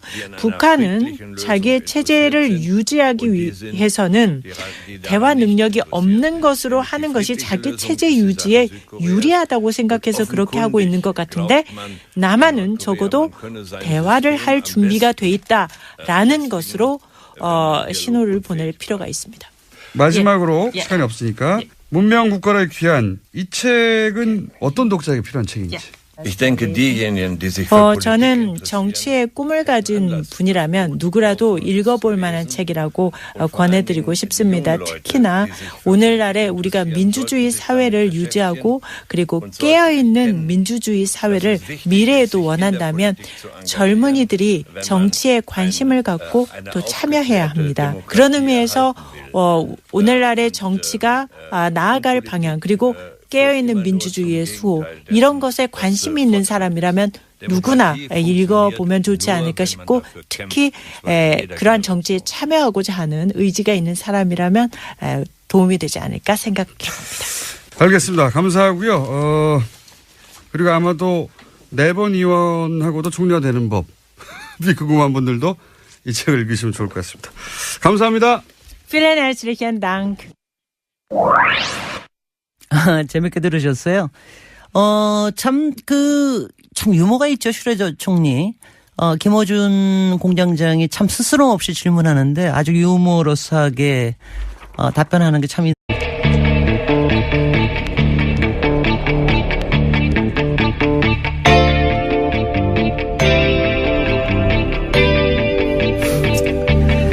안녕하십니까. 김어준의 뉴스공장 명절 특근입니다. 명절이 길다고 해서 시사라든가 뉴스가 그치지는 않습니다. 그렇지만 명절이 되면 꼭 나오는 뉴스가 있습니다. 바로 명절 스트레스죠. 그런데 이 명절 스트레스가 교통이나 다른 경제적인 문제 이런 것도 많겠지만 항상 나오는 스트레스가 이 여자 남자 간의 문제, 가족 간의 문제, 친척 간의 문제, 이런 문제도 명절 스트레스가 상당히 많다고 합니다. 사실 이게 저는 이런 뉴스가 나올 때마다 이게 진짠가 정말 그런가 이런 생각도 많이 드는데, 팩트를 보면 실제로 추석 이후에 이혼율도 좀 늘고, 그리고 추석 기간 중에 요새는 폭력 사고도 적지 않은 걸 보면 분명히 문제가 있긴 있는 것 같습니다. 그런데 이렇게 명절 뉴스가 지난 10여 년 동안 굉장히 많이 됐는데, 그러다 보니까 요새는 좀 많이 나아지기도 하는 것 같이 보입니다. 아마 우리가 신경을 써야 될 거는, 우리가 아무렇지도 않게 보내는 말이 상처를 줄 수도 있다. 그리고 특히 지나친 관심은 상처를 만들 수도 있다. 이거를 우리가 명절에 각별히 주의해야 하는 게 아닌가 싶습니다. 여러분 놀라셨죠? 김어준 목소리랑 조금 비슷하지 않습니까? 제가 목요일 도시 이야기 코너를 진행하는 김진애입니다. 오늘은 여러분과 함께 2시간을 같이 해보겠습니다. 어저께 들으니까 오늘이 명절 특근 첫날인데요. 어제 들어보니까는 김어준 뉴스공장의 명절 특근 프로그램에 협찬이 엄청나게 많더라고요. 그걸 다 읽으시는데 특히 어저께 유홍준 선생님이 나오셔서 그걸 다 읽는 걸 보고 제가 기겁을 했는데요. 그걸 시키는 김어준 공장장도 참 대단했습니다. 명절 특근 프로그램에 협찬해 주시는 여러분들이 많습니다.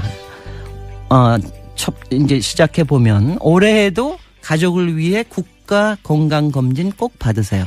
국민건강보험공단, 서민의 원스톱 금융파트너 1397, 서민금융통합지원센터. 도착은 빠르게, 가는 길은 편하게, U+1 내비. 고향 가는 길 안전운전이 최고의 보호입니다. 더케이 손해보험 에듀카. 귀성길 피곤할 땐 든든한 비락식혜로 재충전. 깨끗하고 안전한 에너지로의 전환, 한국지역 난방공사. 국민과 함께하는 든든한 행복에너지 한국전력. 대한민국이 아끼는 물 제주 삼다수. 생활 속 불합리한 차별 법제처에 신고하세요. 차별법령신고센터. 감사합니다. 김어준의 뉴스공장 명절 특근은 어떻게 진행되냐 하면 지난 1년 동안에 정말 많은 그 인터뷰 하이라이트가 있었는데요. 오늘은 그 하이라이트 중에서 책을 들고 뉴스공장을 찾아오신 국내외의 대표적인 명사 인터뷰를 준비해봤습니다. 김어준 뉴스공장 명절 특근 지금 바로 시작합니다.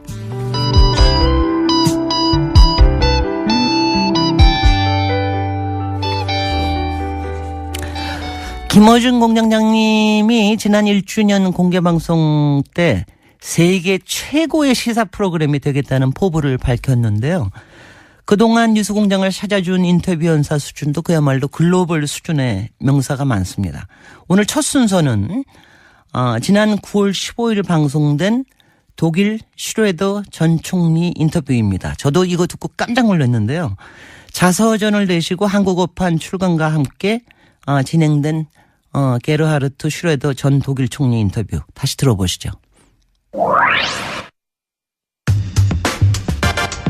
독일을 통일했던 헬무트 콜 총리를 이기고 1998년부터 2005년까지 독일의 제7대 총리를 역임했고 최근 문명국가로의 귀환이라는 자서전을 발간한 슈레더 전 독일 총리를 스튜디오에 직접 모셨습니다.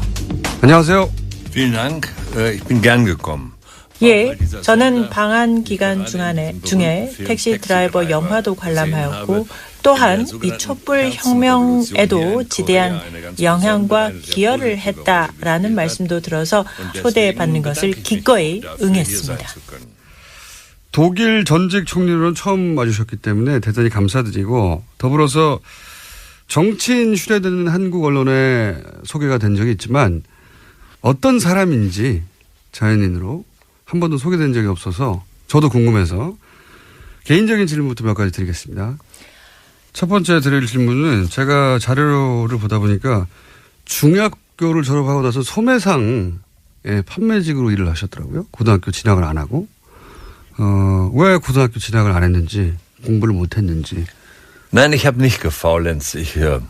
제가 공부를 못하거나 게을리하지는 않았습니다. 그런데 저희가 5형제였거든요. 그리고 저희 어머님은 전쟁 미망인이셨어요. 아하. 아버님이 2차 세계대전 중에 돌아가셨습니다. 따라서 당시에 저희 집안의 형제들은 모두 스스로 각자 해결해야 되는 상황이었죠. 학비를 부모로부터 기대할 수 없었고요. 또한 너무나 가난했었기 때문에 각자 형제들이 빨리 독립해야 한다. 스스로 벌어서 내 따름을 해야 한다라는 것을 저희는 너무나 다 잘 알고 있었습니다. 저는 야간 학교를 다니면서 소매상에서 일하면서 저녁에 공부를 하면서 독일에서 대학에 입학할 수 있는 입학 자격 시험에 합격을 하였는데요. 야간 학교 다니면서 취득한 겁니다. 말하자면 그래도 어느 정도 살만한 집안의 자녀라면 가지 않았을 그런 다른 길을 간 거죠. 제가 다른 길을 가기는 했지만 이것이 제 인생에 한 번도 해가 되었거나 어떤 불이익을 크게 끼쳤다라고는 생각하지 않았습니다. 저희 어머님이 저희를 사랑으로 키우셨고 또 무한한 자유를 주셨기 때문에 저는 저의 유년 시절이 행복했다고 생각합니다. 제가 자료를 보니까 22살이어서 대학 입학 자격을 얻으셨습니다. 그런데 변호사 자격을 취득한 건 1976년이에요. 그래서 따져보니까 대학 입학 자격부터 변호사까지 14년이 걸렸어요. 14년이. 그리고 그 사이에 뭐 하셨는지 전혀 없거든요. 20대 초반부터 30대 중반이 되는 14년 동안 무슨 일을 하셨는지, 14년 동안 계속 변호사 시험이 떨어진 건지. Ich habe ihn außerordentlich kurz studiert. 추측하시는 것보다 솔직히 저는 공부를 좀 잘하는 편이었습니다. 그래서 지금 14년이나 제가 떨어졌다가 고배를 마시고 공부만 했다고 생각하시는데요. 사실은 그렇지 않아요. 저는 독일에서 다른 학생들보다는 빨리 학업을 오히려 마친 편이었어요. 9개 학기, 즉 4.5년 만에 학업을 마쳤는데요. 저희가 가난했고 제가 돈을 빨리 벌어야 했기 때문에 오히려 공부를 여유 있게 할 수가 없었어요. 그래서 굉장히 빨리 공부를 마치려고 노력했던 편인데요.